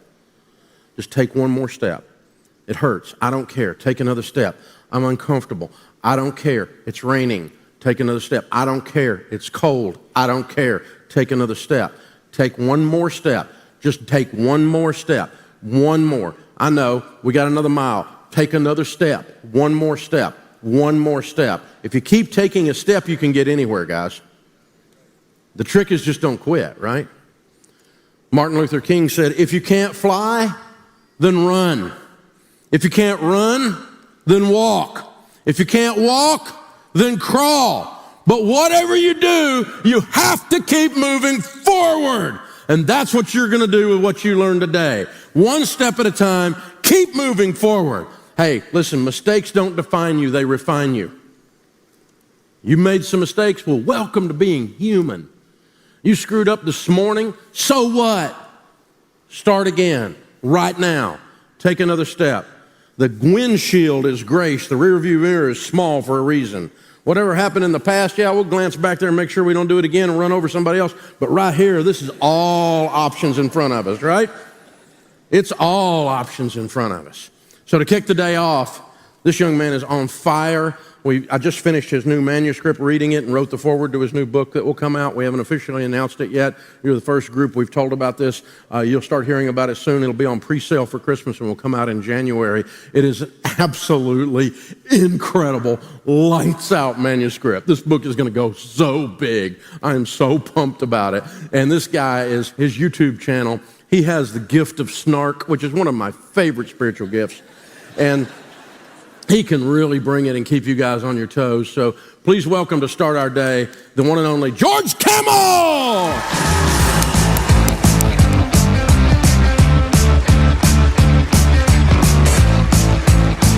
Thank you! Wow. What a kind. For those of you watching on the live stream, a standing ovation that we could not control to kick off the day. What a morning. Well, many of you know I've been a proud dog dad for a long time now to our 2 French bulldogs, but 22 days ago I became a girl dad. There's Mia Jane Camel. Mom and baby are doing great, and I'm just glad to get out of the house and put on real clothes. So you already assumed I'm an incredible husband. I'm already an incredible dad somehow. And so what do incredible dads and husbands do? Well, the other day I woke up and I immediately thought to myself, first thought out of bed after my prayer time and going to the old folks' home, how can I bless the socks off my wife today? Well, I noticed her SUV was low on gas. So what do, guys? You go fill up the tank for her, okay? And where do you go to fill up gas when you want to be a hero? You go to Costco on a Saturday. Because you can save 37 cents a gallon if you are willing to wait 4 hours in the Costco gas line. Any Kirkland Signature fans out here? Yo, I am all in on Kirkland Signature. I got the swag, I got that in black, I got the hat, I got the slides. I'm already the lamest dad of all time. And let me tell you, the only club I'm willing to step foot in these days is a wholesale club at 34 years old. Only one I'm interested in. So I pop into Costco, but before I do, I stop by Starbucks on the way because I'm treating myself. I'm being a hero here. And I go through the drive-thru, as one does, and I get my favorite drink, a Nitro Grande cold brew. Y'all know about this drink? It comes out of a keg, okay? It's just serious, and a tall is much too small. I know you're thinking, how is that possible? I'm just saying, I go grande when I can. And a normal cup of coffee, y'all, 70 milligrams of caffeine in a normal cup of coffee. The Nitro Grande cold brew has 280 milligrams of caffeine, straight to the main vein. They won't even give you a venti. It's against the law. And I always tell people I live on the edge. But honestly, with that much caffeine, I just live on edge, just riddled with anxiety all the time. And I'm a millennial, so when I pull up to the drive-thru, what do? I'm not going to pull out a debit card. I'm not going to pull out my Apple Pay. I offer up my Apple Watch with the Starbucks app, and I offer it up like a tiny king to the barista, who I'm sure is now having the worst day of her life. And I didn't even realize through this whole transaction, I just spent $5.76 for this caffeine, which is absurd. So I take a sip, and I start to feel a little tingling in my right molar. Y'all know that feeling. And I remember my friend Tyler saying his kid had to get 4 cavities, and it cost $2,000, which made me want to throw up. Now, here's the things with kids. You got to put them under anesthesia to get these cavities filled. So then I start to think, well, what's their definition of little kid, and how close is it to little adult? So I'm starting to get nervous now. This is going to be a very expensive experience for me. And what if it's worse, a root canal? Or even worse, a crown. You know why they call it a crown, y'all? Only royalty can afford those things. It's insane. Anyway, I make it into the Costco. I pop into the club, see what's popping, and I head to the bread.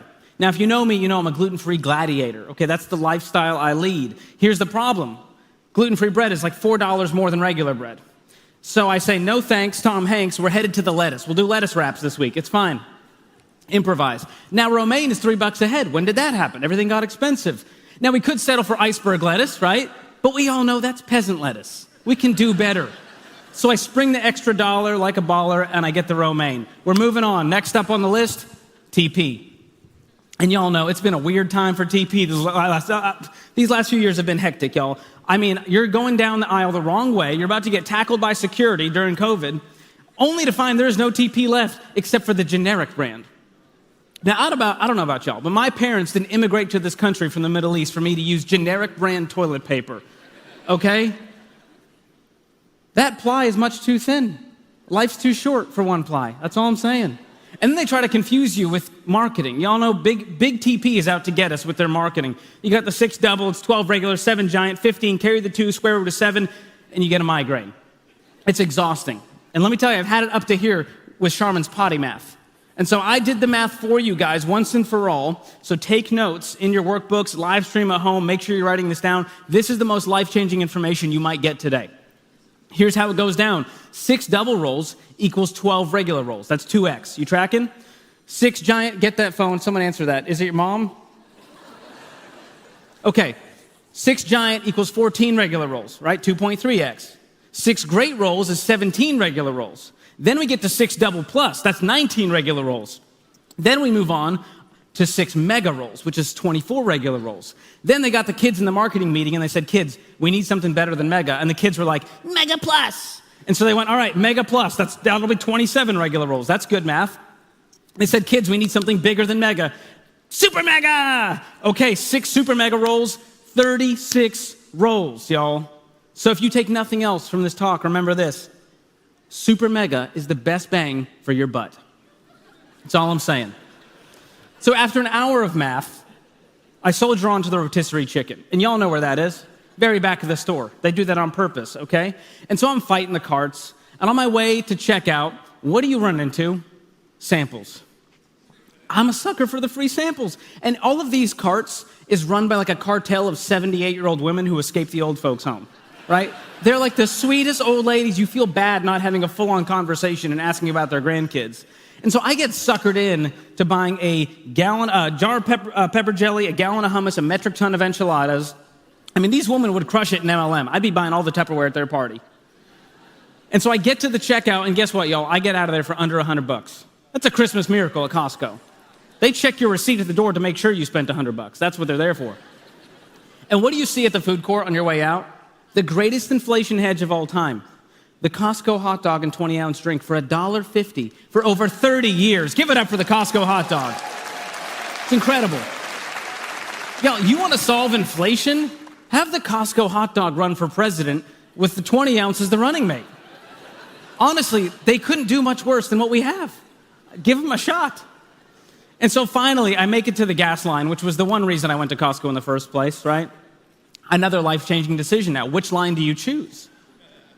Do you choose the longer line with 4 sedans, or do you choose the shorter line, but it's got a pickup truck and then the Suburban with a sticker that says, bless this mess, and there's a family decal. It's got 2 parents, 5 kids, 2 dogs, and for some reason, a chicken. You got to get your eggs where you can. I think I was behind Dr. John Deloney that day. So I'm doing the math, and I prayerfully choose the sedans. And as I sit there, I start to wonder, isn't my time worth more than 37 cents a gallon?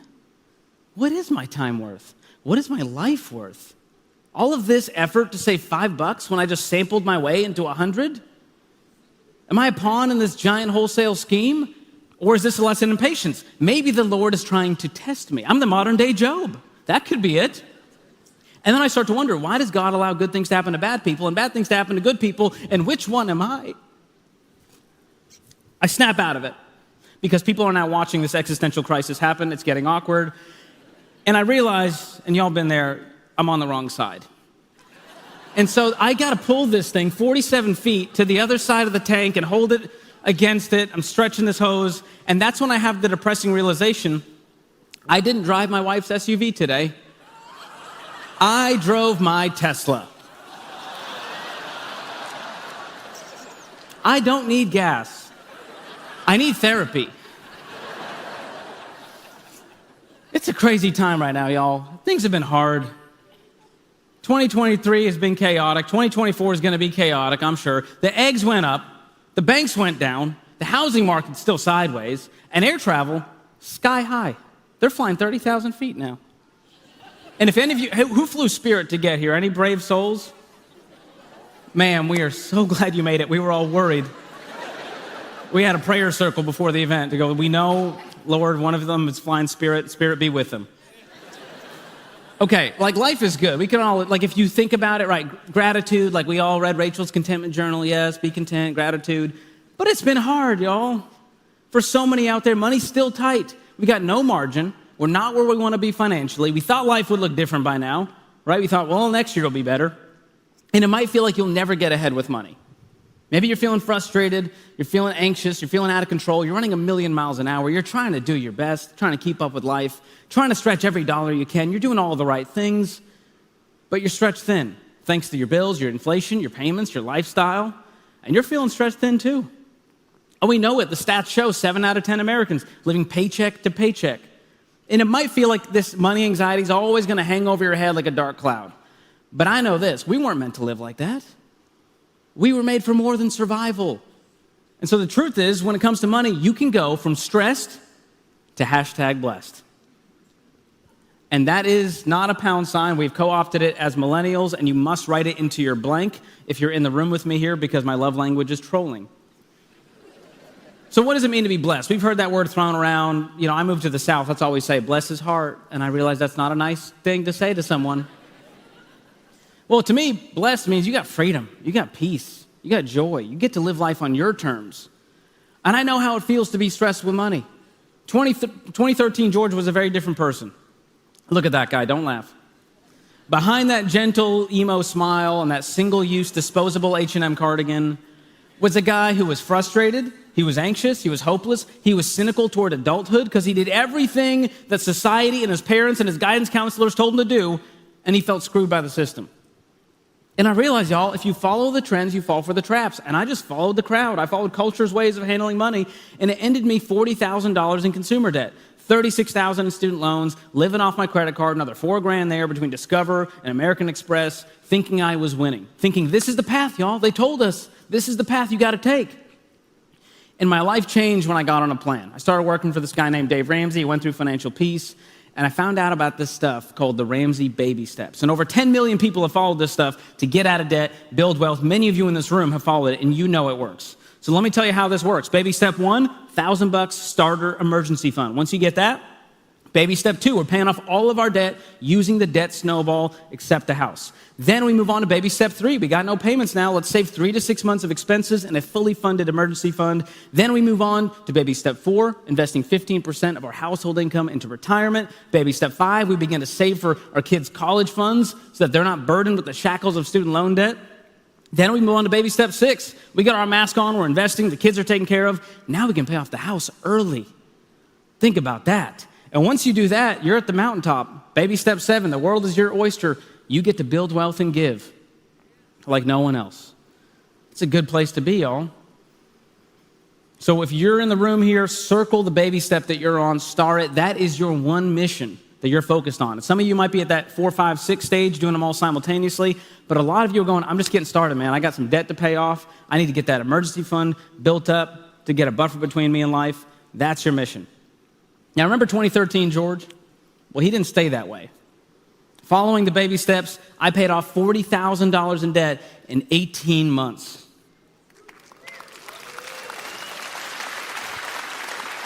And I got that emergency fund going. I started investing into the 401k at Ramsey. I met my wife at Ramsey Solutions. I mean, the interview process is so difficult that if she's there, she's good enough for Ramsey, she's good enough for me. So I marry her. We both drank the Kool-Aid and it was good. We started off our marriage debt-free with a pile of money. So we thought, how cool would it be to save up a big down payment on a modest home and pay it off really fast? And that's what we did. At 32 years old, we had paid off $165,000 in 26 months, baby step 7, not a payment in the world. That was a good feeling. A debt-free French bulldog is a good way to live, let me tell you. And that was back in December of 2021, and life is a lot different now. And I tell you all that not to brag. I tell you that to say I'm an average George. I grew up with immigrant parents. I didn't get a dime handed to me. I fell for all the traps, but I'm telling you, I got out because I stopped thinking that my plan was going to cut it and that I was special and that I was unique. If it's good enough for 10 million, it's good enough for me. But so many of us still see money as an obstacle today. So how do we move from money being a stressor to a blesser? Well, it comes down to one word. As we take calls on the Ramsey Show, most calls come down to this: too much month at the end of my money. I need margin. That is the magic word. So what is margin? Well, it's breathing room in your bank account and your life. It's space. It's cushion. It's knowing your card's not going to get declined at the grocery store. It's knowing you can cover the car repair without having to turn to American Distress to put it on payments at 22% interest. It's seeing a financial need among your friends and family, and instead of just offering up thoughts and prayers, what if you could also leave an envelope of cash at their door? Or just write them a check and say, hope this helps. It's moving beyond just living paycheck to paycheck. It's going from surviving to thriving. You're not getting by anymore, you're getting ahead. So how do we get this margin? Well, it takes some math, and don't worry, it's a lot simpler than TP math. Here's how this works, y'all. It's a mind-blowing formula. Spend less plus make more equals margin. Thanks for coming to my TED Talk. Y'all have been great. That's it, right? This is easier said than done. We sell it all the time on the show. We're like, hey, sell the car, sell the horse, do whatever you got to do to get out of debt. This takes sacrifice. It takes compromise. It takes living on less than you make, getting out of debt. So I'm going to fly through some helpful tips for y'all to spend less and make more so that we can show you the money, show you where it's going. And then I'm going to show you what it looks like to put that into action in a real-life budget using every dollar. So let's talk about this first step, spend less. Where do we overspend the most? Food. Look down at your belly and say, you are the problem. This is the big one, y'all. Change your grocery store. I know it's hard. I know you know where all the aisles are. You know where your favorite snacks are on the end caps. But instead of your favorite Publix or, God forbid, Whole Foods, what if we went to Aldi, right? That Aldi fans showed up. They're known for super low prices on everything, and it's so quaint. You got to put a little quarter in the cart that you get back, and then there's one person working there if you're lucky, and everything, you walk out of there, it can't take you more than 10 minutes because the store is so little, and there's no name brands to confuse you. It's all Bobo brands. But guess what? You can save hundreds of dollars just by doing that. And it's not just where you shop that matters, it's how you shop. Go in with a plan. Research what's on sale. That's what I do. Look at what's on sale. Make your meal plan based on that. It did some legwork for you. And stick to the list. If it's not on the list, it's going back on the shelf. Don't take your kids. They're going to screw this up, aren't they? Research what's on sale. Create a list. Stick to it. Avoid the end caps. The floor is lava. This is a bank heist. You're in and out in 7 minutes. No one saw you. Okay? And then shop generic. I know we love our name brands and the generic just doesn't feel the same. The exception here is TP. We're a Charmin family. Agreed?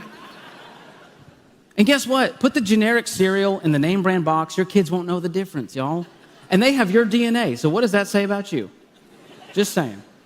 Next on the list, we got eating out. That's a big one. I've been harangued on social media for saying that it's cheaper to eat at home than eating out. Isn't that crazy? People think it's cheaper to eat out. Restaurants have a 300% markup on their food in order to cover all the overhead, cover all their bills, and make profit. And so if you're in baby step 1 through 3, this is easy. Cut it out for a season. And if you're in baby steps 4 through 7, it might still be a good idea to cut back. And like Mom always said, there's food at home. Never like to hear that, and now I'm going to be telling little Mia that one day.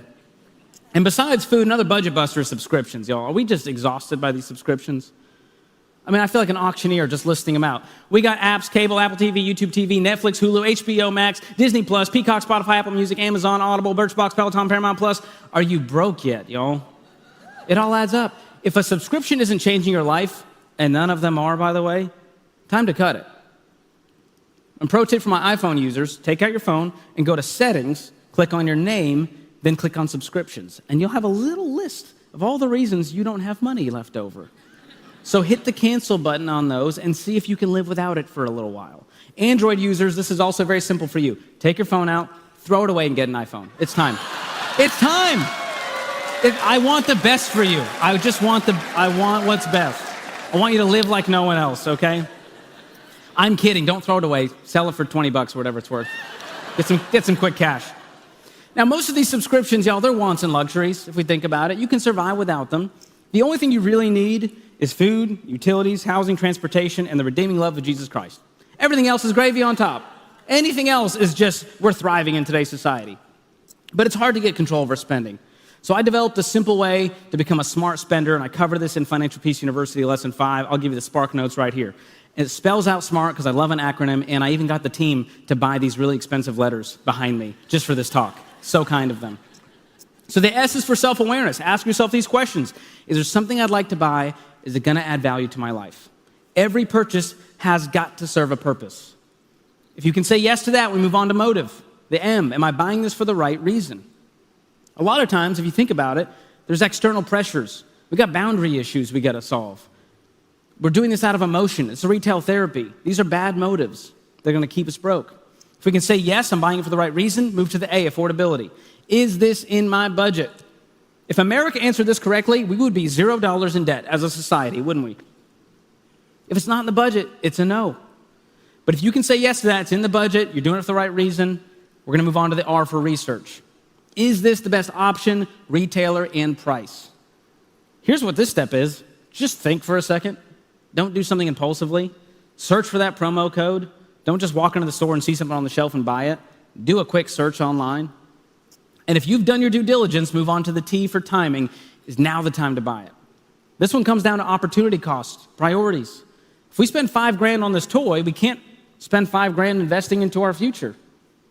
And so you've got to think, is now the time to buy it? Can this wait 6 months or a year? And you'll probably forgot you even wanted it if you wait that long. So here's the deal. If you answer no to any of these questions, I'm not a joy killer. It's just a not now.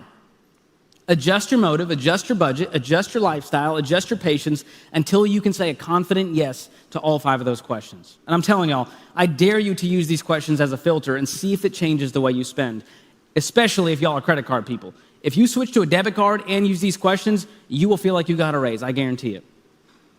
Next up, we've learned how to spend less. Let's talk about some ways to make more. That's what we all want. We think if we could just make more money, our life would change. Well, I'll tell you some easy ways you can do this. The first is second jobs and side hustles.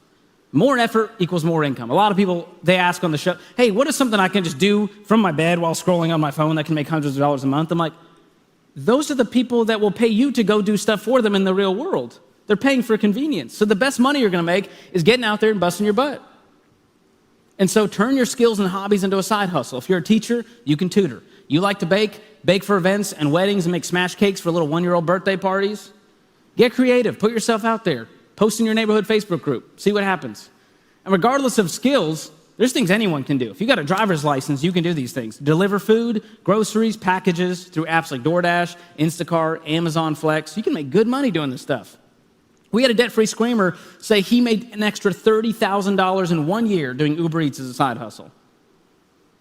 Now, it took time, but it wasn't difficult. And there's opportunities right there in your neighborhood. Dog sit, dog walk, babysit, house sit, handyman work. I know you can make good money because I pay these people a lot of money for the convenience of handling this stuff for me. And with the magic of the internet, there are things you can do from home, customer service jobs, virtual assisting, and all of this adds up, y'all. What would happen if just one spouse, one person, a single person, did a few of these? 2 or 3 nights a week, you did a few hours. Well, that could be $125 a week easily. That's an extra $500 a month to help you accomplish your goals without having to beg your boss for a raise. Another place to find money, your own house. I did this week. I started listing all the stuff that was been sitting in my attic, and I put it on Facebook Marketplace, and I was like, who's going to want this junk? Well, apparently I wanted it at one point. And so go to your garage, your attic, your basement. Y'all, our garages have become storage units in America today. And then we get a storage unit because we can't fit everything in our other storage unit. It's insane. Become a minimalist. It's trendy right now. You'd be shocked at what people on Facebook are willing to buy because you bought it at one point. And guess what? If you want it later, you can buy it at a discount from Facebook Marketplace. All right, so there's a few ways to spend less and make more, but the only way to actually know that any of this is working, to know that you're gaining traction, is to get on a budget. Give every dollar a job. You've got to give every dollar a job. We don't want our dollars unemployed like Uncle Larry. We saw how it worked out for him. It's not pretty. So we're going to do a live budgeting demo right here in Chicago. Live streamers are going to be watching along. Are you guys wanting to do this? This is dangerous. All right, if y'all are ready, say, show me the budget. Nerds. So Justin from our team is back there. He's the Wizard of Oz. They don't trust me with a live computer while talking to you all. I understand completely. So we've got our world-class budgeting app, every dollar up on the screen. And let me walk you through what's happening up here. At the top, we've got our income. And then below that, it's all of our expenses. It's that simple. This is a financial mirror. We're actually just planning for the month ahead. How are we going to spend? So I need a volunteer here from the front, someone I don't have to yell at. He's reluctant, ma'am. He's going to fight me if I do this. Does anyone want to play? Okay, sir, over here. What's your name? Thomas. Give me a hobby that you like. This man has no life. He comes to financial events on Saturdays. What was I thinking? What is it? He's a fisherman. You catch anything? Oh, my gosh. A fake fisherman. That's even worse. Okay, we'll take it. You're a fisherman in this example. What, favorite restaurant? He's a Chick-fil-A man, the Lord's chicken. Pretty blessed. Look at that. So Thomas, in this example, he's in baby step 2. He's got $40,000 in consumer debt. It's him and his spouse doing this thing. They make the average household income in America $71,000 gross income. We're going to say after taxes, that's around $57,000, which comes out to $4,800 a month. Y'all tracking with me? Don't start doing the math. It's okay. It's an example, nerds. Settle down. Some of y'all make a lot more than that. Some of y'all make less than that. I've simplified this for this example. No hate here, okay? Budgets are like snowflakes. Every one of them is special and unique. So Thomas got a hold of the baby steps. He went through Financial Peace University. He's rocking every dollar. He's ready to make these sacrifices. So let's take a look at Thomas's budget. If I was coaching him here, here's what I'd say. Thomas, we got a great income here, and let's see what we got. We're giving. That's great. $480 going to his local church. Love that. That's others focused. He's selfless. And when he's not broke, he's going to be giving even more. And what if for a short time, because you'll notice at the top left of that budget, what does it say? He's $1,000 over budget. That means he's in the hole $12,000 a year if he keeps this up. Am I right? That's one reason to do a budget. See how far in the hole you're going to go if you don't do a budget. And so what if for a short time we go to this investing section and he's building for the future, he's trying to build wealth. That's great, but you can't do 17 things at once and make progress. So what if we pause that match? We take it from 5% match down to 0. Because soon we're going to be up to 15% and tripling his investing amount. That's what I'm talking about. And what if he found out by watching my YouTube channel that cryptocurrency is just Mary Kay for young men? And he went, no, I'm not interested. Let's take that down to 0 because we've been unsuccessful so far on every coin we've tried. And what if we realize that single stocks are super volatile and we're not going to make money trying to time this thing and choose the right company? We're taking that down to 0 for a season. Boom. We've already gained $475 back in our life just by doing that. Now we're going to move on to his savings goals. Love that he's trying to save for vacation and travel instead of hope the credit card companies bless him with enough points. But right now, he's just traveling around his neighborhood, dog sitting and dog walking. So we're going to take that down to 0 for a season. He's going to be going on some baller vacations later on. Now we got housing. Not a lot he can change here. Let's assume that he's doing great in all these categories. He's turning the lights off. He's got his lease or his mortgage he's paying, and that's all good and gravy. Transportation's next. Thomas drives a big old truck. He's a truck man, right? Is it lifted? Is it a suspension lift, or was it one of those cosmetic ones you use to try to impress your buddies? It's cosmetic. All right, I learned this. He's a pavement princess is what we call those people. It's really fun. So we're going to move on down to food. Remember we talked about this. He's in baby step 2, y'all. What are we going to do with this eating out budget? Slash it down to 0. Sorry, Chick-fil-A can wait. The chicken will still be there. Now groceries. He's been a Publix and Whole Foods man, but he's going to go try out Aldi for a season. And guess that's what that's going to do. It's going to cut his grocery budget down to $4.50. We just slashed their food budget in half, and they're still eating good in the neighborhood. Now, household essentials, they got to have their Charmin. We're going to leave that one alone. We're not messing with that. But let's go down to lifestyle here. Y'all see what already just happened? We're already in the black. We were $1,000 under. We're $325 over already. But let's see what more we can do because we got debt to attack. This gym membership, he's going to one of these fancy gyms that has like a sauna and the steam room. Nah, we're going to the judgment-free zone known as Planet Fitness, all right? So we're going down to $10 from 70. And cable, what are you even watching, Thomas? What's on cable? Football's on cable. Well, you know what? You're going to go to your buddy's house and have some community. John Delaney would say that's healthy. And so let your buddy pay for cable. We're going down to $0 on cable. And then he can choose one streaming service to keep. What do we want to keep? Disney Plus. Sir, you're a grown adult. What are you watching on Disney Plus? He got kids, sure. I get it. I've been watching Bluey by myself. That's what's up. All right, we're going to cut everything except for Netflix. How's that? Cut Hulu down to $0. Who needs Spot? We'll just listen to music on YouTube and Pandora. We're fine for a season. We're going to cut Apple TV. Amazon Prime, y'all. What are we going to do here? This is a dangerous one. This feels like Price is Right. This is so fun. They're saying keep. All right, Justin, let's keep it. I don't want to get this crowd too riled up. But let me remind you, one of the reasons you're broke is because of Amazon, right? One click, you got 17 boxes. I don't even remember what I bought. It's like Christmas morning, unwrapped gifts. Cell phone, $100. Let's say they're doing great there. They're on like Mint Mobile or one of these plans. All right, fun money and shopping. Can we cut down? Because he's not doing much fishing these days. He's not doing much of that. We're going to cut down to 50. And then insurance, let's see what we have going on here. Let's leave insurance. We love that he's got term life. He's got his health insurance, his renter's insurance, his auto insurance. And now we get to the debt. Look at this, y'all. 40 grand. There's all of our payments listed out. We got them listed smallest to largest in balance. But look what happened, y'all. We got $529 left. But could we do better to pay off debt faster? Because right now it's going to take him years. What if we could make more? Let's go back up to the top, and let's say he implemented some of these side hustles, and he's making $500 a month extra. Just him. And let's say he started selling some of this old fishing gear, and he started selling it on Facebook Marketplace, and that made an extra $75 a month. He started going to yard sales to flip stuff. This man's a savant now. So we got 500 on the side hustle. We got 75 selling stuff. Now, can we pay off some debt with an extra $1,000 in margin, y'all? Say yes. There we go. Let's see what this does. I've done the math for you. Credit card number 1, let's see what the balance is on that. $2,000 balance. It is gone in 2 months using this debt snowball method, and it's gone. Boom, we freed up a payment. Now we can throw that at credit card number 2. On top of all the margin, that's gone in 3 months, down to 0. Freed up another payment. Now we get to the student loans. Those payments are coming back with a vengeance, baby. We got an $8,000 balance on that first one. It's gone in 5 months now that we have more payments freed up. And that next student loan, we got the neighbors coming over now to watch. This is getting exciting. And it's gone in 8 months. That $12,000 student loan, bye, Felicia. And lastly, we've got the old car payment for that truck. We've got $20,000 loan left, $450 payment. And guess what? 5 months later, he's completely debt-free. How incredible is that? 23 months is what just happened, y'all. We fast-forwarded. How cool is that? Now get this. Y'all remember those numbers, right? This is real life. I'm not a magician. We were in the hole 1,000. Now we're up 2,000. Can we save up an emergency fund pretty quickly with 2,000 extra bucks?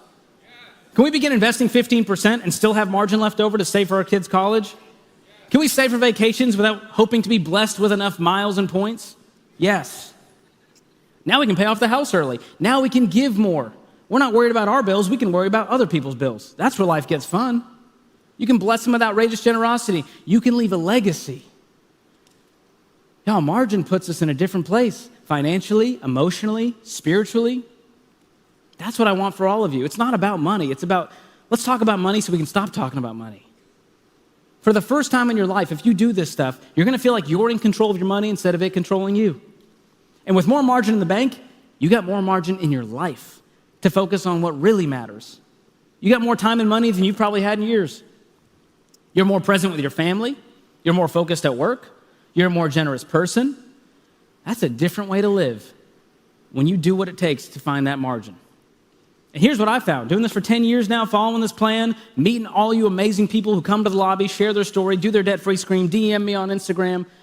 Margin gives you options, and options leads to freedom. And that freedom, that gives you peace. And that peace gives you joy.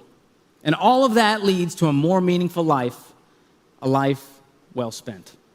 God bless you guys. Thank you so much, Chicago. Appreciate y'all. Thank you. My guy. Hey, something that we say a lot, that we hear a lot at Ramsey Solutions is don't despise humble beginnings.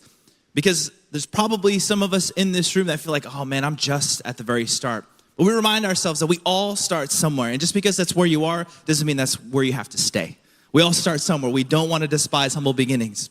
And our next speaker, actually, I think we have a picture of a humble beginning right up here. Oh. Isn't that stinking adorable? You guys, I'm sure if you have not heard of Jade Warshaw by now, you are missing out. She is like a bullet train. She is electricity. She is fire. She is fireworks. She is everything. And I'm excited for her to come and to speak to you guys, to bless you guys, to keep the momentum going today. She started with us in 2022. She's been taking calls on The Ramsey Show. She's got an incredible story that she's going to share with you. I'm so excited for you guys to hear from her today. So please welcome to the stage, Jade Warshaw!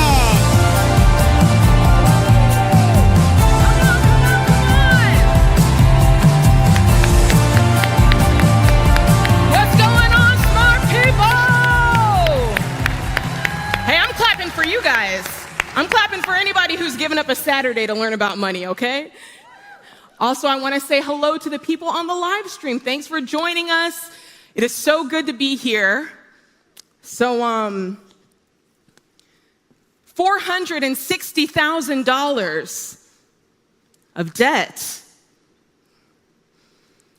I was 26 years old, and I had $460,000 of debt. Whew. So it was summertime in South Florida, and it was hot, all right? And I said to my husband, pull the car over, because I couldn't take it anymore. The credit card companies had called my phone what felt like dozens and dozens of times, and it wasn't even noon. And so I couldn't take it anymore, okay? Our debt, it was absolutely suffocating us. I couldn't take it anymore. It felt like there was this wild animal just chasing after us constantly. And it wanted everything, man. It wanted our money. It wanted our joy, our future, our marriage, our hope. That wild animal was debt. And it seemed that no matter how fast we ran, we just couldn't get away fast enough. And so there we sat in our old Jeep Liberty in the back of an old parking lot. It was actually a bank parking lot, which is kind of funny, but I remember it was so hot, the AC in the car was working so hard to just barely blow like lukewarm air on your face. You guys know what I'm talking about? But there we sat, trying to figure out, man, what happened? Like, how did we get here? We didn't intentionally get here. And I remember having the distinct thought, man, I'm repeating some of the same financial cycles I thought I would never repeat. And it wasn't supposed to be like that. I mean, we were a couple just like anyone else looking for their happily ever after. And somehow along the line, we found ourselves in $460,000 of debt. Now, I don't know about you, but that's suspiciously close to $500,000 of debt. It's a bag. That's what the kids would say anyway. It's a bag. And it makes me think of the scripture. It says, your adversary, the devil, it says he walks about like a roaring lion, seeking whom he may devour. No wonder it felt like there was a wild animal after us. There was. And let me tell you, we felt a lot like Sunday dinner, okay? And just for the record, because I know some of you out there, you're like, Jade, $460,000 of debt. Oh, you paid your house off. Congratulations. No, ma'am, no, sir. We're not talking about mortgage debt, okay? I wish it was the case. I'm talking about down and dirty debt, okay? This is what I call real deal debt. This is the type of debt where, to be honest, you've really got nothing to show for it but like a stupid look on your face. And now I've been told that if you look close enough, you can still kind of see the stupid look. You're not supposed to laugh at that. Don't laugh at that. $280,000 of it was student loans. Then we had, of course, $20,000 in credit card debt, 2 cars that we couldn't afford, a Jeep and a Hummer. And let me tell you something, with that student loan debt back then, they weren't offering forgiveness checks, right? We were in it by ourselves. But then I realized something, 6-figure debt, $460,000, that might not be normal, but 6 figures of debt is normal. I read a stat the other day that said the average millennial goes into the workforce with about $117,000 of debt. That's just for one person. So just imagine that one person, that one millennial gets together with another person, as we often do, called marriage. They're already almost $250,000 in debt. And they haven't even had a chance to do stupid together yet, right? It's just their individual stupidities. I can say that because I've done it. That's not a dream, man. If that's the dream, that's actually a nightmare. And if that's normal, 6 figures of debt being normal, can I just tell you guys, can I just be real candid with you? Normal sucks! Can I say that? Yeah. I know this is a church, but we can say that. Normal sucks. Normal's being in so much debt, man, you can't breathe, you can't function. And I know that well. I remember Sam and I had so much debt, we couldn't afford to pay it all every month, right? And so we had to decide, okay, which bills we're gonna prioritize and actually pay, and which ones, have to talk to the hand for a minute. It was like that. I remember not having enough money for groceries. And so what I would do is I'd go to the grocery store on a Friday after 5 p.m. Now, I'm not suggesting this. This is a horrible idea, but when you're desperate, you do desperate and broke things. I'd go after 5 p.m. and I'd write a check knowing it was a bad check for $60 because that's what I needed for groceries. And Sam and I's thought was, okay, they can't process it, right? Like it's the weekend, they can't process it. So that gives us 2 days to, do some work and maybe we can get some money in the account before that check bounces.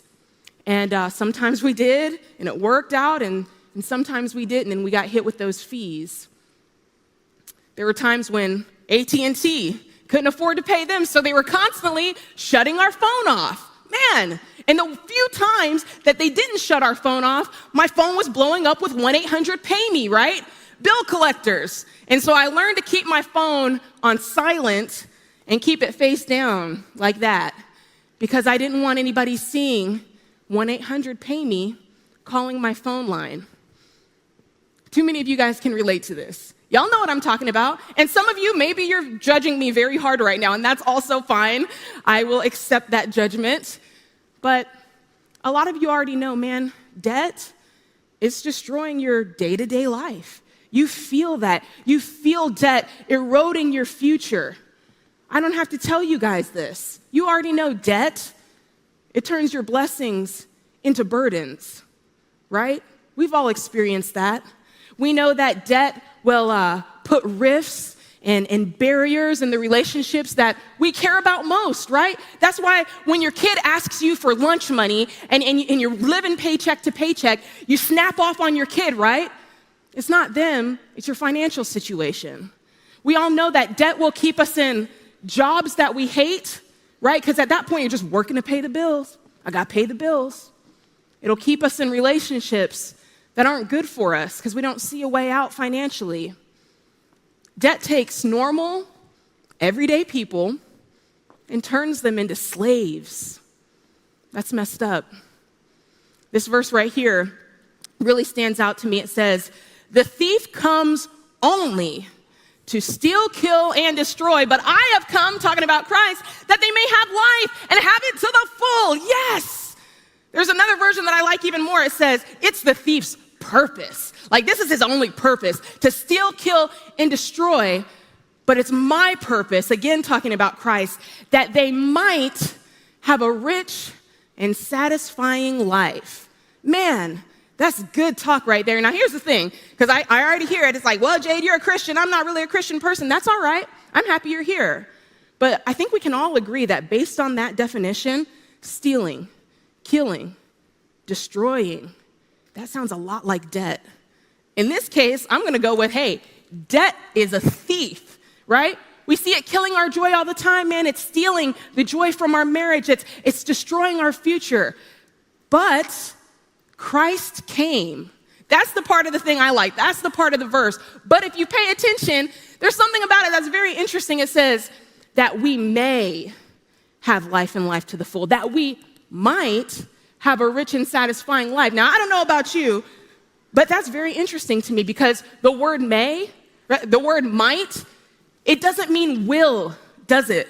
It means there's a possibility here. Like it could happen, it could not happen, right? So ultimately that tells me it's up to us.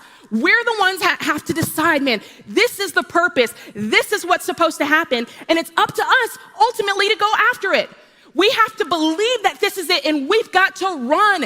Dave Ramsey would say it like this, man, you got to deliver yourself like a gazelle from the hand of the hunter. That's scripture talk. For run and run fast. If debt's coming after me to steal, kill, and destroy, baby, I got to run and run for my life.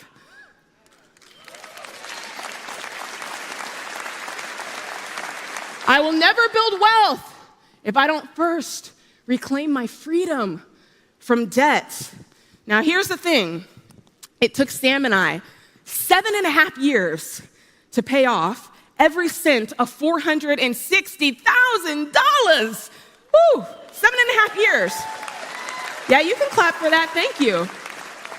And we did it. Guys, can I tell you, we did it following the principles in Financial Peace University. Now, you're going to hear an awful lot about Financial Peace University. And I'll be honest, I don't have time to go into all of it right now. You probably just know it as the baby steps, right? 7 baby steps. But it's the single most important thing that you're going to learn about today. If you've not been through Financial Peace University, I can tell you, it's the most, do not leave today without getting it. If you've already been through Financial Peace University, like many of you have, get it for somebody else. Put somebody else on and let them see how it can truly change your life if you let it. Now, I'm going to tell you guys exactly how Sam and I did this, exactly how we applied those principles. But before I go any further, I want to talk to you guys about something that's super, super important because I'll be honest, it's really the crux of this whole conversation. And if we don't nail this down and really let this sink in, none of it's going to matter. It's all going to be for naught, okay? Everybody say yeah? All right, you're still with me. I want you to write this down. George Strait said, write this down, so we're going to write it down. Thank you for the people who understood that. Thank you. I was wondering if that would land. It kind of did. All right. You behave like you believe. Yeah? You behave like you believe. What do I mean by that? Well, I hear it all the time on the radio show or folks walking up to me, they say, oh, Jade, I tried that budgeting stuff, but it just didn't work for me. Oh, really? You behave like you believe. Oh, Jade, I heard you guys talk about the baby steps, but for me, $1,000 saved just isn't enough. For me, the baby steps didn't really work with the way my situation is set up. Oh, really? You behave like you believe. Well, Jade, I know those other folks, they're out there, they're doing what George said, and they're side hustling, and they're, getting their margin. But for me, I've got 2 kids, and so it just doesn't really work for me. Really?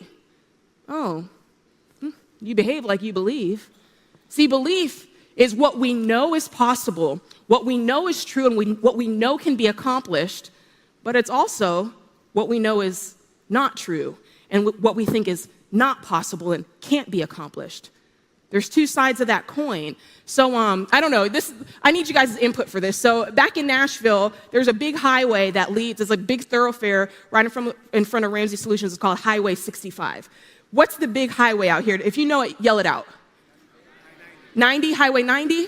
So if I said right now, hey, why don't you go and play in some traffic on Highway 90? You would be like, I believe that that's a terrible idea, Jade. I'm not going to go do that because I believe that I could get injured. I believe it's not great for my health. I believe it sets a bad example for the children. There's all these reasons that you would come up with why playing in traffic on Highway 90 is a terrible, terrible idea and why you probably won't do it and never will. You'd be right. That's an example of when your belief is leading you in the right direction because it's based on something that's true. But how many times does it happen to where our belief is based on something that's not true? Can I tell you guys a story? when I was a kid, okay, let me just set this up. So there's 4 of us growing up. There's my older sister, she's 7 years older. Then I got an older brother. Then it's me, and then my younger brother. And Christmas time, I mean, all kids love Christmas time. It's the best time of year. And so we're all excited. I'm in about 2nd grade at the time. It's Christmas Eve night. So let me set the scene. I'm in my room with my sister. We share the room. We've got our little twin beds, and we're laying down trying to go to sleep. So excited.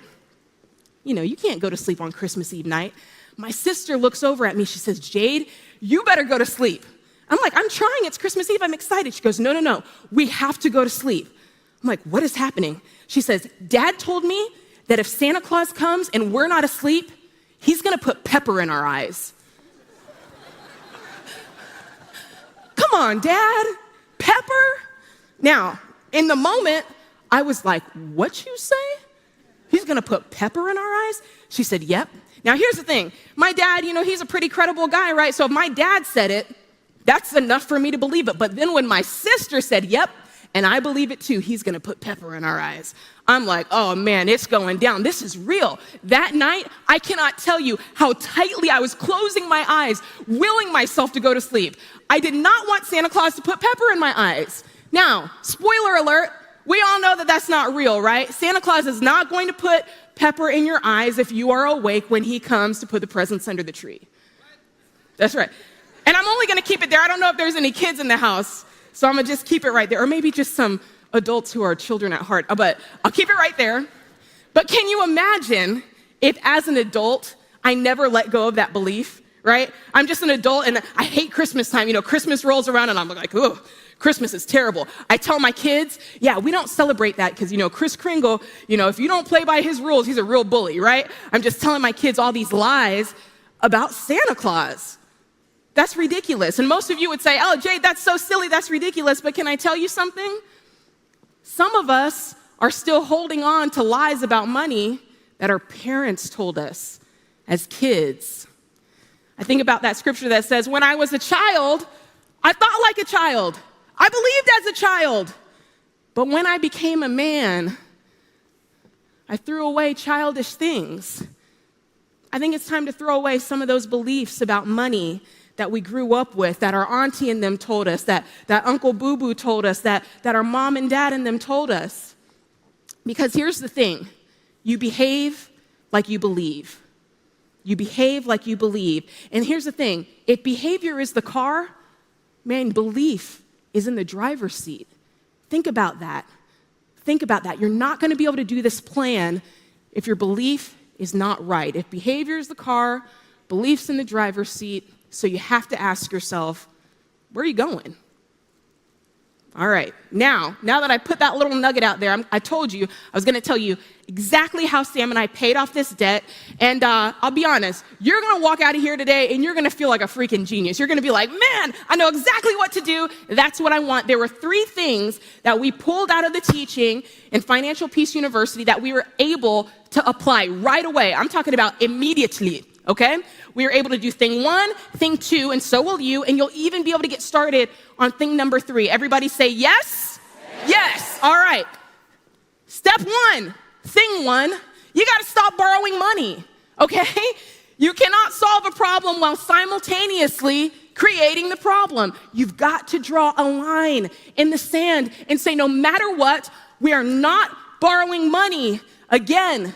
Galatians 5:1 says, it's for freedom that Christ sets you free. Stand firm. Therefore, do not let yourselves be entangled or burdened again by the same yoke of slavery. The other version says entangled by the same yoke of bondage. Come on now. That's like if you're in a straitjacket and you've been locked up in the straitjacket and you finally got out of it. You finally got loose. You throw the straitjacket. Yes, I'm free. Hey. Is that a straitjacket? Let me go put that on. Let me go get that. That's ridiculous. That would be the definition of insanity. Once you're free, stay free, and stop borrowing money. All right. Number 2, you got to live on a budget. All right. We're going old school. Turn to your neighbor and say, live on a budget. No, wait. No. That's awkward. We're not doing that.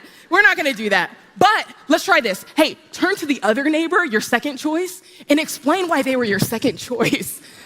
That's a good one. Yeah, was it their face or I don't know. Don't tell them what the reason was. You gotta live on a budget, guys. Now, George, obviously, he already put you guys on to all the ins and outs of budgeting. He did an excellent job. Come on, give it up for George Camel. That's my guy. George, we love you. And, I'm not gonna belabor it anymore. I'm just gonna say this. I used to hate budgeting. Like, the very thought of it just struck fear in my heart until I reframed how I thought of it. I was like, you know what, budgeting? It's kind of just like custom organization for my money. Oh, yes, I love that. That sounds bougie. That sounds like something I can get on board with, all right? Custom organization for your money, and it's great because when your money's organized, you can see what's left, what's extra, that margin. And you have that margin to do things like, I don't know, get $1,000 saved for your emergency fund, or do things like this, baby step 2, which is get debt-free using the debt snowball method. That's the third thing that I want to teach you today. So, you've heard this before, the debt snowball method. With that, what are we doing? We're listing all of our debts from smallest to largest. Stop. Because I feel something. Every time I talk to folks about paying off their debt, there's like a little wall goes up, like, ooh, wait a minute, Jade. I knew you were going to help me with my money, but I didn't think I was actually going to have to pay off the debt. Yeah, you're going to have to pay off the debt. Okay, Jade, I'm with you, but let me wait till I have the right motivation. Because when I get the right motivation, I can do anything. Really? Really? Can I tell you guys a secret? All right, it's just us in here. So lean in close. Lean in close. Motivation is a myth. It's a myth. It doesn't exist when you're trying to get started. As a matter of fact, it's just the opposite. Motivation is the byproduct. It's what happens after you've started. Whoa! You have to start first to get the motivation. Why is that? Because when you experience a win, when you experience success, your body's like, yes, we're awesome. We want to do that again. That's how it works. That's why Harvard actually published a study that said, yeah, the debt snowball, it is the best way to pay off debt. Why? Because you're listing the debt smallest to largest, which means you're doing the little guy first. You're seeing success because you're paying it off. It feels great. And then you're like, let me do the next one and the next one. And that's how it happens. You do that. You experience that win and your belief grows and it creates motivation and you're able to finish this thing and do it till completion. And so we find time and time again that money, it's not always mostly about math. It's about what's going on up here and how you feel about when you're paying off your debt. So, now's the time. Now is the time. This is the time you go home, right? Everybody's got that big old stack of papers, right? That stack of mail that you never open up, right? Or maybe you've got that drawer, like the junk drawer, you know what I'm talking about? And you just shove everything in there. Go home and open up the junk drawer. All right, let all the moths fly out. All right? Dust off, blow the dust off of the envelopes. Open it up. See what's inside. And when you pull out that paper and the words outstanding are written in bright red letters, it doesn't mean you're doing a good job, all right? It means you owe some folks some money and they want their money, okay? So this is what we're doing now. Again, it's smallest to largest. Jade, is there an exception? Yes, there is a few exceptions. If you owe money to the IRS, that needs to go A1. I don't care what's in front of it. Put the IRS first because I don't want those folks coming after you. Number 2, hopefully this is not the case, but if you're, a little behind on your mortgage, if you're a little behind on your rent, that bad boy needs to jump straight to the top of the list because I don't want anybody to mess around with losing their home. Now, lucky for you, this is a one-night only type of deal. I have my debts, mine and Sam's debts listed here. Ooh! One night only. This is never going to happen again. So here they are. Now you can look, that's my handwriting, by the way. You can look and kind of see, okay, number 1, my first question is, why is Capital One on there so many times? It's amazing that they would continue to lend us money. If you look on the far corner, you see a big old debt, ACS, $128,000. That was a private student loan. And CarMax. Oh, Victoria's Secret. I can tell you right now, one of the few times Victoria's Secret did not help a marriage. It didn't help. It made it worse. And so what are we going to do? We're going to list these things out. So let's write them out, guys. Okay, here we go. This is our debt snowball. So what we're doing is we're paying minimum payments on everything, right? Because we don't want 1-800-PAY-ME calling. And then we're taking all the money, we're throwing it at the smallest debt. Pay it off fast. And then take that money and throw it to the next smallest debt. Pay that joker off fast. Take that money, throw it to the next smallest debt. And before you know it, you got a nice little snowball rolling. And that's what I'm talking about. Making progress. And the more you accomplish, yeah, come on, that person's debt-free. Let's go. The more you accomplish, the more you believe is possible. It's as simple as that.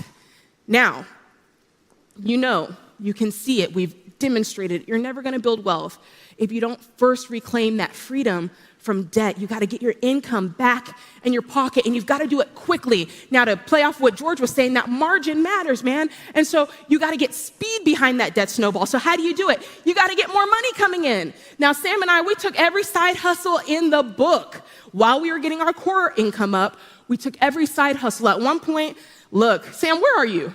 There you are. Over there, Sam was training dogs. Yeah, come on. There he is. He really needs to be up here telling the story with me because we went through it. He was training dogs. He was building websites. He was teaching music lessons. I was teaching music lessons. I was making wedding cakes, cupcakes, whatever the cakes, I was making it. At one point, I even worked at a vinyl tint and lettering company installing tint on windows. On the first part of the day, I'd install the tint on windows. On the second part of the day, I would cut these giant vinyl letters and install it on the side of big old work trucks. Me, the one in the pink suit. So if you ever saw a work truck going by that said, I don't know, like Bubba's Heating and Cooling, you need to understand I'm the one that put Bubba in business, okay? Those letters looked nice. Now, the good news is it took Sam and I. Well, the good news is, let me tell you your good news is first. The average person gets out of debt in 18 to 24 months. That's 2 years. 2 years? Now, let me tell you, I've never been one for being average, but this is one time you want to be average. You don't want to do like Sam and I. You don't want it to take 7.5 years. But some of you are like, man, Jade, I know. 2 years, man, it's hard. I'm about to fall out. We've been going after it. Yeah, you have. And this getting out of debt thing is hard work. But can I tell you something? Man, let us not grow weary in well-doing. Because in due time, at the right moment, we'll reap a harvest if you don't give up. There's one version says, if you don't faint, at the right time, you'll reap a harvest if you don't faint. So can I talk to those folks right now who feel like falling out? Man, just a few more years, right? Or just a couple more months for some of you. Some of you, it's just a few more weeks. Hang in there. You will reap a harvest at the right time if you don't give up. Now, Jade, what about me, Jade? Because I'm kind of like you and Sam. I'm going to be in this thing for about 5-6 years. Is there ever a time to take a break? Yes. There is. Thank God for breaks. If you're in this thing more than the average amount of time, yeah, you do need to take a break. 3-4 years, 5 years, 6 years, heaven forbid more. You need to set up milestones, okay? That you can take a quick breather. Come out of the water for a minute and just take a breather. Now, we're not setting ourselves back, right? This is not intended for you to lose motivation, lose intensity. You just need to think of yourself as like a humpback whale. All right, you're just swimming along, and you come out of the ocean for just a moment of majesty, and then you're right back in. You keep swimming. That's how it goes. You're a humpback whale, all right? Now, you take your milestone, and before I close, a word to the married folks, because I got to talk to my married folks. Make some noise if you're married. Yes! Yes! You guys sound like you're happily married. I love that. Happily married folks. Now, I'll be honest with you. I found out a stat that really shook me. It said only 43% of married folks combine their money. That is shocking to me. Only 43%? Because I found out, look, we know the stats, why it's a good thing to combine your money. People who combine their money, they build wealth 4 times faster. All right, they're more likely to buy a home and real estate together. It says they're more likely to stay together over the long haul when you combine. And another thing is this is amazing. It just says, hey, they're happier. They're happier people. Now, I'll be honest, when Sam and I first met, I don't know, I just was like, yeah, we're combining our money. That's what we do. I didn't really think much of it. And I'll be honest with you, when I met Sam, I had no idea how much debt he had. But when he told me how much debt he had, $230,000 of it was student loans that came from my guy. I said, oh, Lord, thank God he's good looking. Thank you, Lord. That's the only thing thank you, Jesus. It's worth the debt. Yes, Lord. Oh, boy. But you know, I had to work on what I call a vocab rehab. And some of you guys have to do that too. Because some of you guys go home and it's like, that's my income, and that's your car note, and this is my money, and that's my savings. No, no, no. Vocab rehab says all of this is ours. This is our money, and we're on a budget, and this is how we decide to spend our paychecks, right? Vocab rehab. Now, folks say all the time, okay, you guys got on the same page. What did it feel like to pay off that first debt? Oh, it was great. But the best way that I can describe it to you is, have you ever seen those indoor rock climbing walls? Yes? You know what I'm talking about? I've always been afraid of them because I'm afraid of heights. But one day, I said, I'm going to give it a go. I'm going to try it. So I go to the wall. They give me the harness. I'm like awkwardly putting the harness on, trying to get this thing on. But I start climbing. And I'm climbing the rock wall, and I'm like, whoa. Before I know it, I'm getting some confidence. I'm really doing this thing. I yell down to Sam, who's watching me. He's like far below on the ground. I'm like, Sam, look at this. I'm doing it. Look how high I am. He's like, yeah. It was weird because his voice was really close to me. And when I turned around, it turned out I'd not climbed the heights that I thought I'd climbed. But it's like that. Paying off debt is like that. Man, that first debt, man, it's like a little glimpse. It's like a little taste. And yeah, you're not very far off the ground, but the point is you started. And yeah, you might have a big old mountain to climb, but you're off the ground now. You started. There's no place to go but up. That first debt is just a glimpse, man. It's just a taste of what life is going to be like without the stress of debt and payments. I remember what it felt like to pay off that first debt. I also remember what it felt like to pay off that final debt. Standing in the center of what was then Financial Peace Plaza, yelling out those most coveted words. Y'all check this out. Very well done. All right, it's Jade and Sam from Fort Lauderdale, Florida. $460,000 paid off in 7.5 years, making $30 to $264. Count it down. Let's hear a debt-free scream. 3, 2, 1. We're debt-free! Yeah! That's how you do it right there, man. Yeah, baby! It doesn't get any better than that right there. Because it's no more angst. It's only ease. Man, you can't say the word ease without smiling. You can't say the word ease without exhaling. And I'm telling you, man, it's going to feel so good when you're debt-free. And I know you might not be able to feel it right now because you're in the thick of it. But I'm telling you, your moment and your moment and your moment and your moment and your moment to exhale, it's coming. And instead of being crushed underneath the weight of debt and stress and payments and worry and guilt and frustration, no, you're going to be standing on top of it. The victor. Your freedom reclaimed, no longer running from an animal of debt, but running towards something better, a future, a purpose, hope, legacy, as you live and you give like no one else. Thank you so much for having me.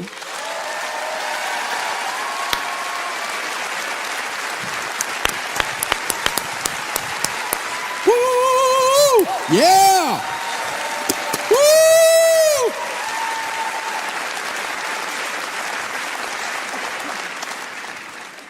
I thought about wearing a pink suit, but oh well. She beat me to it, I guess. But how fun. Hey, she has a quick read that'll be coming out. We'll be telling you more about that as we get up towards Christmas, so be sure you tune in for that. Several things that we're not selling today, but just check it back at the website up around Christmas and Black Friday, that kind of stuff. We'll be doing releases. George's book will start pre-sale, as I told you earlier. Jade's quick read will come online. Rachel has a new children's book that is amazing, especially for you grandparents. You'll need one of those, and it'll be coming out as well for Christmas. So be watching our site, all the different things that are going on. So one of the things that we all discovered, whether we were cognizant of it or not, during the Fauci quarantine, was that it is not good that man be alone.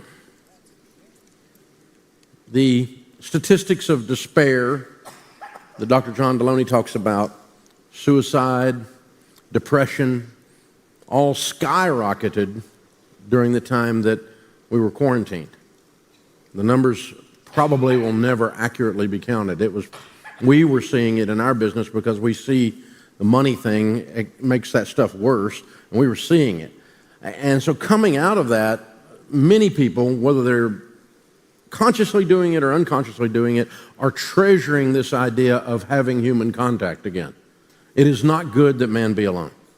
We need other people. We need to be connected to other people. Very seldom are our lives changed, enhanced, or transformed in a good way in isolation. As a matter of fact, when you want to punish a prisoner, you put them in solitude, And so, same situation. So this idea that our lives are better when we're together, like we are this weekend, and our lives are better when we're connected in physical proximity with each other, is really we're seeing a whole thing, business move, as a matter of fact, in the area. I'm calling it the relationship revolution.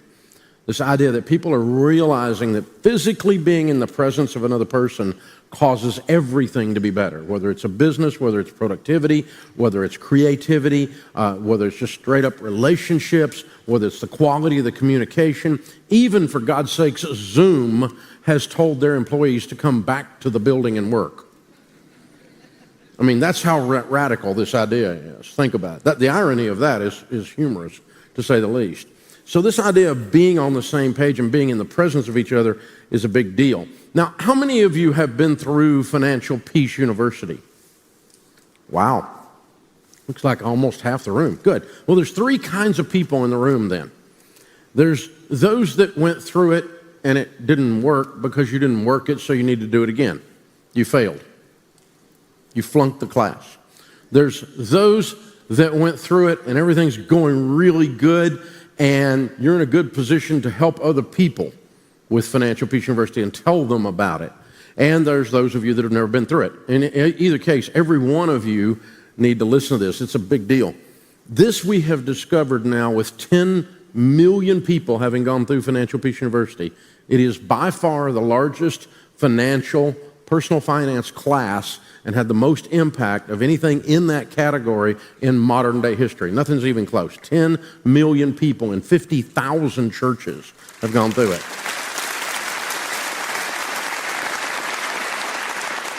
And of course, we've had the opportunity over the almost 30 years we've been doing it to dial it in and get the lessons even better every time we do them and get the process even better to where now we are positive it is the fastest, right way to follow these baby steps and do the right things in the right order, the fastest, right way to become a Baby Steps millionaire.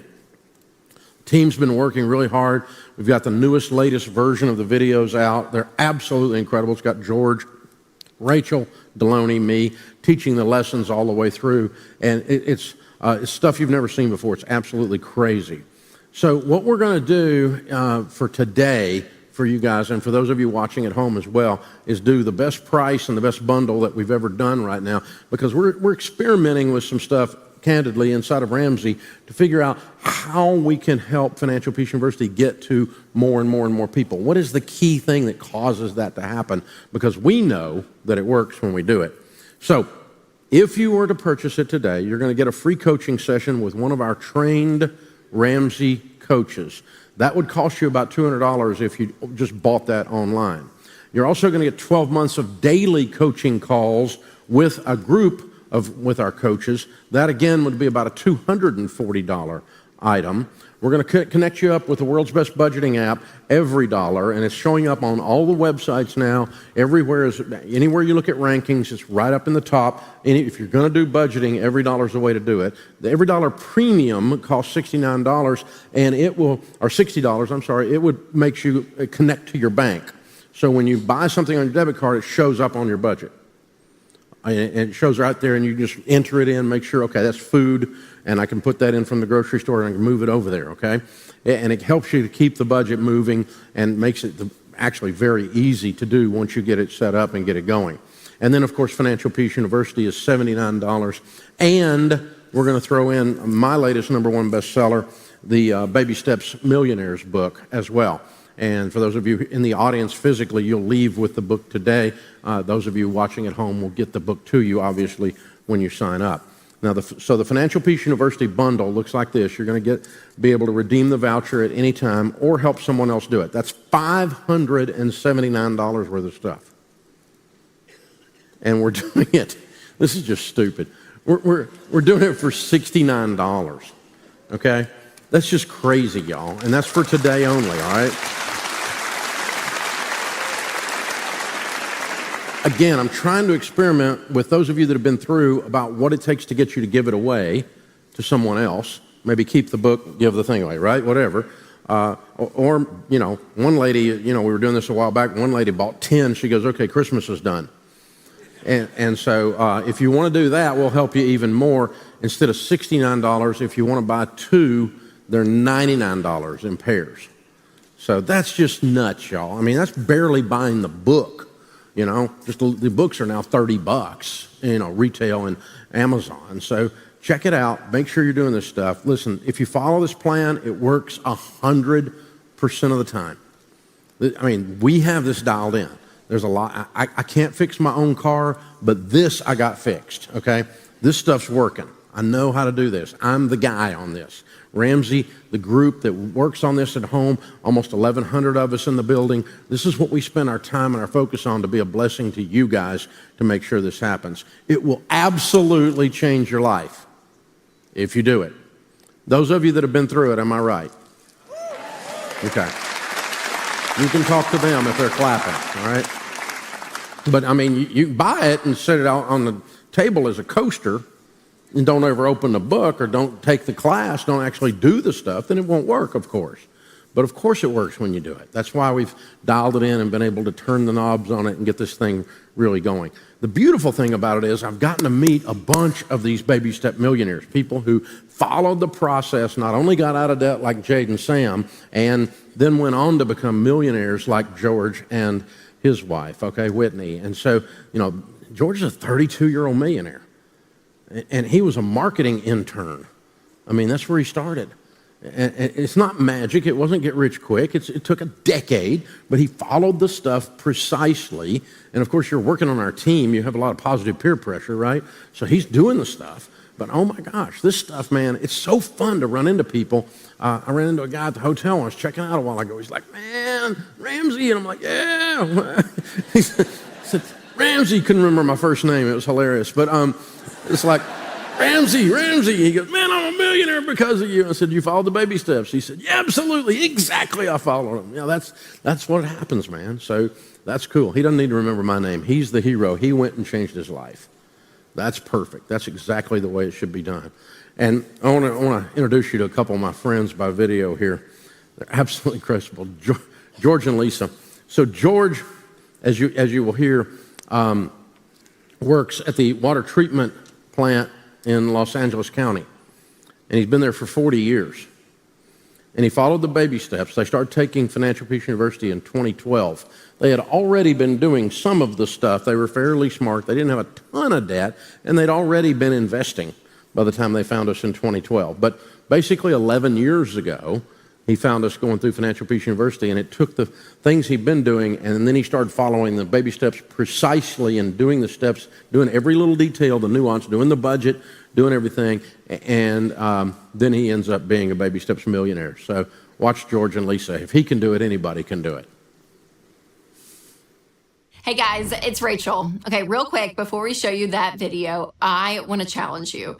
Don't let the fire you're feeling right now end here. You can break the cycle of money stress, and Financial Peace University is your next step too. It's not just for people in the auditorium. You guys are getting the same deal Dave just mentioned. You get FPU, the Every Dollar Budgeting app, financial coaching, and Baby Steps Millionaires for only $69, but only for today. Seriously, the principles that we teach in FPU will change everything in your life. This class is the fastest way to beat debt and build wealth so you can stop living with all that money stress and change your family tree. I promise this journey is so worth it. But stuff like paying off debt and figuring out a budget also can be hard. That's why you've got to have other people around you who are going to encourage you and hold you accountable. And that's what happens in an FPU class. This is key, you guys. It's why FPU has helped millions of people, and I want that freedom for you too. But you have to decide that you want it, and you can do this. Remember that video that we promised? Well, check it out, because George and Lisa are proof that anyone can change their future.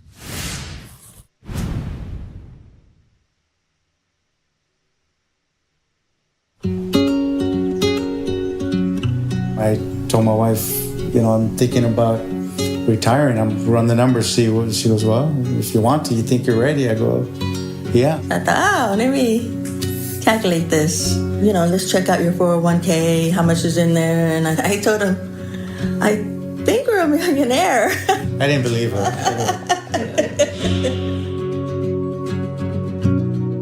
I worked for a water treatment company. I was there for 40 years. And I started as a custodian, 18-year-old kid fresh out of high school.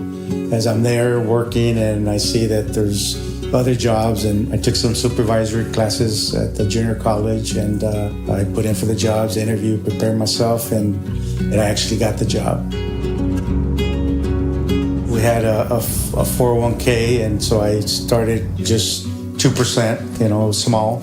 And then over time, little by little, every time I got a raise, I started increasing it till I maxed it out to the most that I could. And I don't want to say that everything was peaches and roses. I mean, yes, we made mistakes along the way, but in spite of those, the goal was to pay off our house and be debt-free. If you think it can't happen or won't happen, it probably won't. So you got to get out of that way of thinking and just say, I want to try something different. If it wasn't for that, I probably would have stayed a custodian.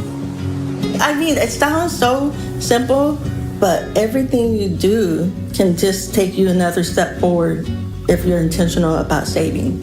If you try to say, I'm going to be a millionaire tomorrow, then it's like, okay, that's why they call it baby steps. When you do one step at a time, you see progress. From custodian to maintenance worker, station mechanic, instrument technician to supervisor. And now I'm worth $1.1 million. If I can do it, you can do it.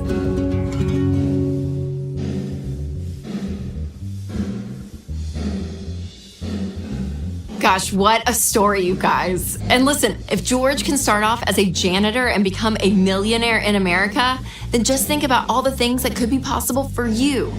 Believe that you can be next, and don't keep putting this off. It's time to grab hold of the future you want and go and get it.